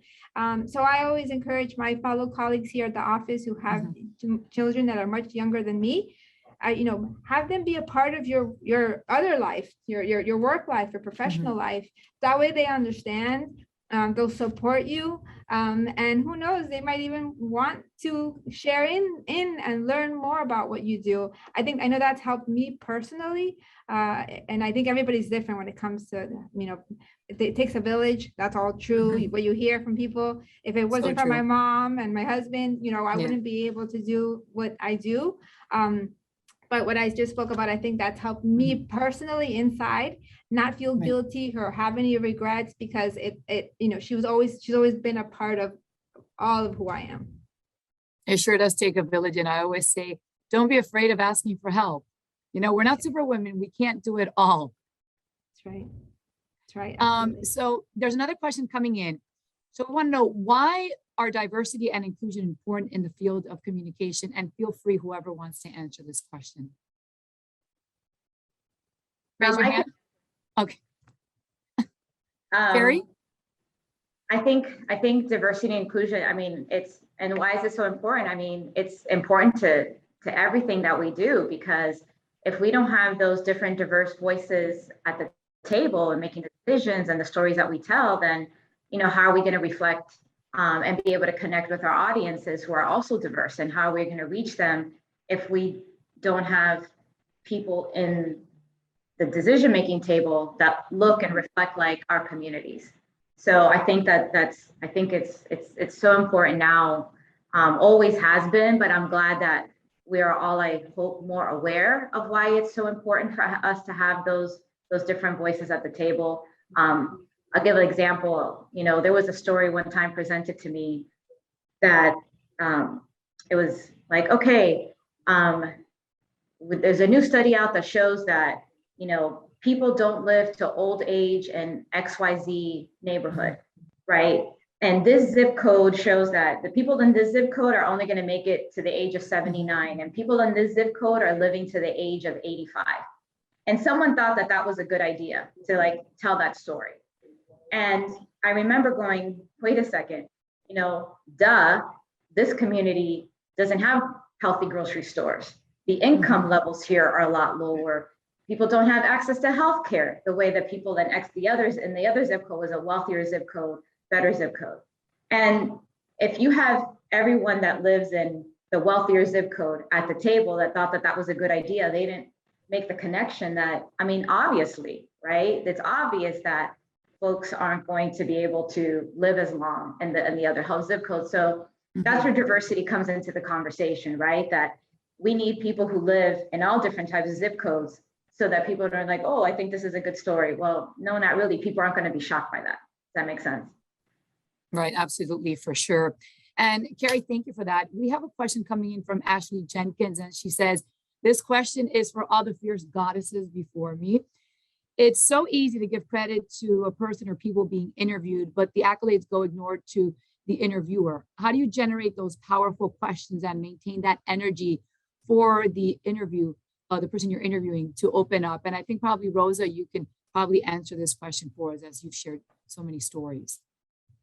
Sure. I think it starts off again with hard work. I prepare for interviews. I do research. Depending on who I'm interviewing, I watch prior interviews. I figure out what potential answers I will get from this person and prepare for follow-up questions to make sure that I'm prepared to rebuttal or to figure out more beyond what's already been told. So I think that's really key for some interviews. For others, it's really empathy. It's really establishing a connection with that individual that you're interviewing and making it more a conversation. I can't tell you how many times people have told me that they're very nervous to do an interview because I work for CNN and it's a national network. And I always explain to them, look, it's only going to be a conversation. Yes, there's a camera there, you have to ignore it. But it's a conversation between us that you can focus on. And sometimes it takes being vulnerable in those conversations as well. And sometimes it's putting yourself in that person's shoes. We do a lot of interviews that are very sensitive and in vulnerable communities and in locations that sometimes are not safe, given, depending on what the story is and the situation. And so one of the goals that I always have is to make sure that the individual feels comfortable wherever we're doing that story. Sometimes can we do it inside your home? Sometimes if it's at a scene, let's go a block down where the person can feel a little more comfortable speaking their mind so that the interview can be better because the person feels comfortable. They don't feel accosted. And then one of the other things that I always find helpful is sometimes people, for example, if you go into somebody's home, their entire family wants to watch the interview. And I ask the person, would you rather be by yourself? Because if I ask the family to leave, then it's not, the mom asking the family to leave. Right. But the better interviews are when the individual feels comfortable to open up to you, to be vulnerable. And if your children are watching or if your husband is watching, it makes people nervous. And I learned that as I've been interviewing people over the years. And so sometimes I'm the person who asks, are you okay? Or I can ask them to, go to another room and that sort of thing. Yeah. It comes back to making sure that they feel comfortable, that they can open up. And that's usually where you get the best interviews. Yeah, for sure. Sometimes we face very, very difficult interviews that for us sometimes it's very hard to ask the person. And I also sometimes say it's our job. We're here. We want to share your story. I know it's very difficult for you. And also I think being a woman, we have a little bit more empathy. Not that men don't. I'm not going to say not that men don't, but I think we just have it, and I think they feel comfortable speaking with us and opening up. So I think that's something that we have on our side. We have a question from Joanna. What was the biggest challenge you faced in your career and how did you persevere? Alex? Hi. The biggest challenge I faced in my career, I have to think about that. I think just off top of mind, the biggest challenge was starting, like just making a decision, not necessarily to go into this, but making the decision in the beginning to start and accept the fact that you're going to get a lot of doors slammed in your face. You're going to make your first reel, and some people are going to say, yeah, maybe you should start with this clip. Have you tried here? Facing like that rejection and getting through that, I think that really is the hardest part, because once you start and you get on that road and you continue with that mindset of working hard and not giving up. One thing I found, and I learned this, actually one of my mentors told me this many, many years ago, the hardest job you're going to get is your first job. And I remember thinking when that, when you said that, it's like, okay, maybe, but I would, watch all the greats on the news and think, well, I'm sure it was hard for them to get there too. But I've learned over time that in fact, he was right. And the hardest job is your first, because after that first job, all the rest, you're going to continue to build, you're going to continue to learn. But I would like to think that everything else just starts to naturally fall into place. It doesn't mean that you just take a back seat and you're like, okay, I'm not going to work hard. It naturally falls into place when you continue looking forward and you continue putting in the work day in and day out. My father actually is he's always said this, because I'm one of those where I'm always like stressing, like, well, I want to go here, or, the contract ends here. And now when you think about 5 years, 10 years on the road, it didn't matter what phase of life I was in. That's always how I was. And my dad would always say, Alex, if you just work hard and you continue moving forward, just do it. Everything else will happen. It will happen. Just focus every single day on getting better and honing your skills, and everything else will fall into place. So hopefully it wasn't a long-winded response there, but yeah, like that was just the hardest part, was just getting started. And then consistently every day, reminding myself, you got to be better than the day before. And then it all just starts to flow. For sure. And always, my mentor always said, be prepared, because that opportunity is going to come to you, and it may just come once. So when that opportunity comes knocking, you best be prepared. He always said that, and I will never, ever forget that. We have about maybe 5 minutes left, Lillian, more or less. So I leave this question, and if you can all answer for me. What's the best advice that you can give the students that are just about to graduate, how to break into the field that each of you are in? What's the best advice you can give them? Rosa?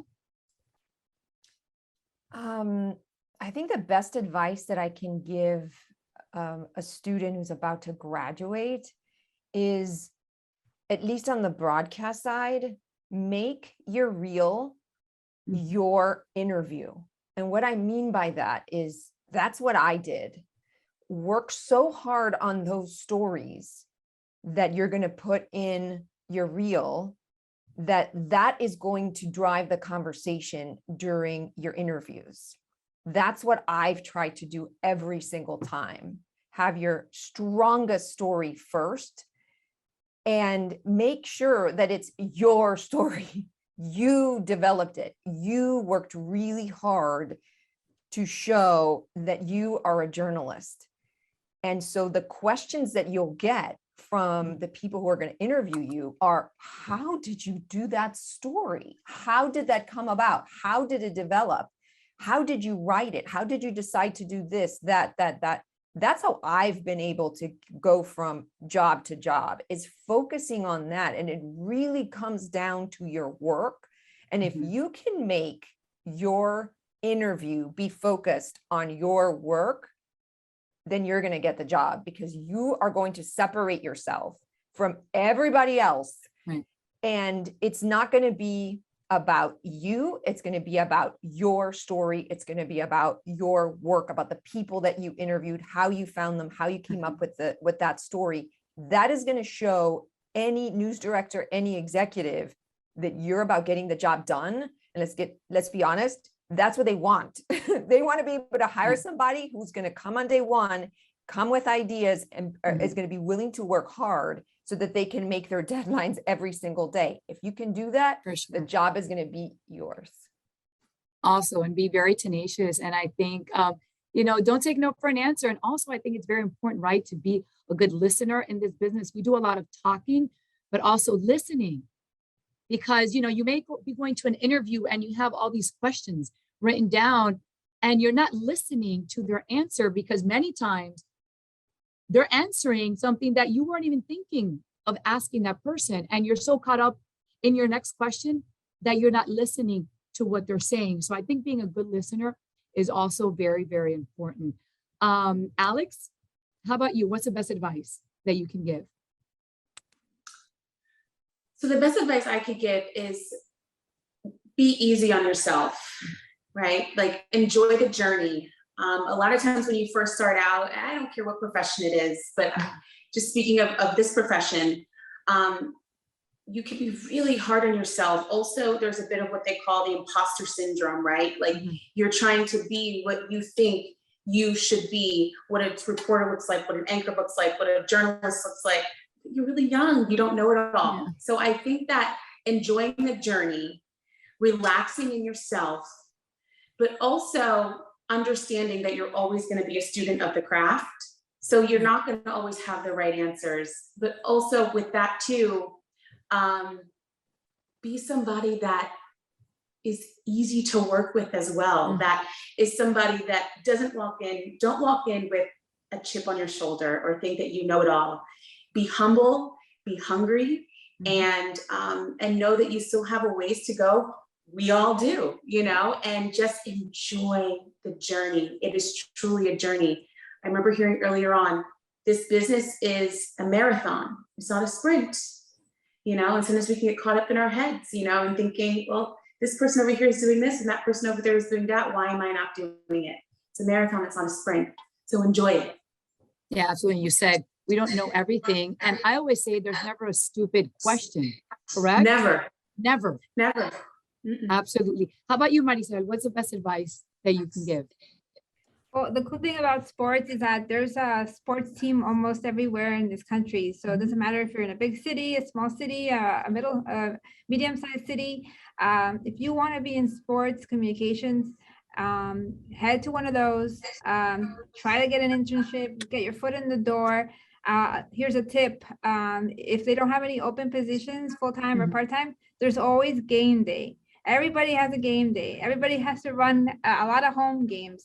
And usually game days are run by a game day staff. So we're always looking for individuals who think that they want to be in sports. We bring them on for game day. We're always looking for runners or people who can run a press box, or people who can help run the photographers on the field. It's more operational, but you also get a taste of how it is to, serve as a journalist in a press box, or how to make sure that a player or a coach speaks to a reporter who's requested him or her. So game days are one of those things that we many times are overlooked. But if you want to get a real good taste and a really quick taste, approach your local club and ask to work a game day.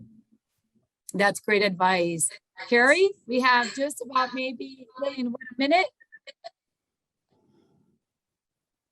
Carrie? Sorry, I was on mute. So I can do it. I'm a producer. Be willing to push yourself out of your comfort zone. Be willing to move. There are a lot of opportunities out there, but sometimes we don't want to leave home and we don't want to, take that risk. I encourage you to take it. You can always come back home, but there's the great thing about our business is that we can go to different places. We can experience different cities and learn from so many different people that, you can kind of be like a world traveler / journalist at the same time. So I definitely encourage you to do that. and you're young. So, you know, grind. It's okay to grind and to hustle. You have the energy, do the shifts, do the holidays. There's a lot of things to be learned during those times and those hard shifts that I wouldn't trade for the world. So at least now I can, you know, anyone that for me and it has difficulty, I can be like, okay, I worked that shift. I understand. I worked that time. I worked at that time. I've been out in the field. So having all those different experiences makes me a better person to be able to, you know, manage people now. So just go out and do it. Don't hold yourself back. Yeah, for sure. Ladies, thank you so much. Thank you for your stories. Thank you for all your advice. And thank you for being you and being leaders. It was absolutely amazing. Hopefully all of you that are joining us enjoyed it as much as I did. Hopefully we would have 2 more hours. We can be talking here all day, right? It's what we do. It was incredible. Lillian, thank you so much for all that you do for FIU, for all the students. We're really honored to have you. Thanks. Thank everybody. you. Everybody. Thank you. Bye-bye. Bye. Bye.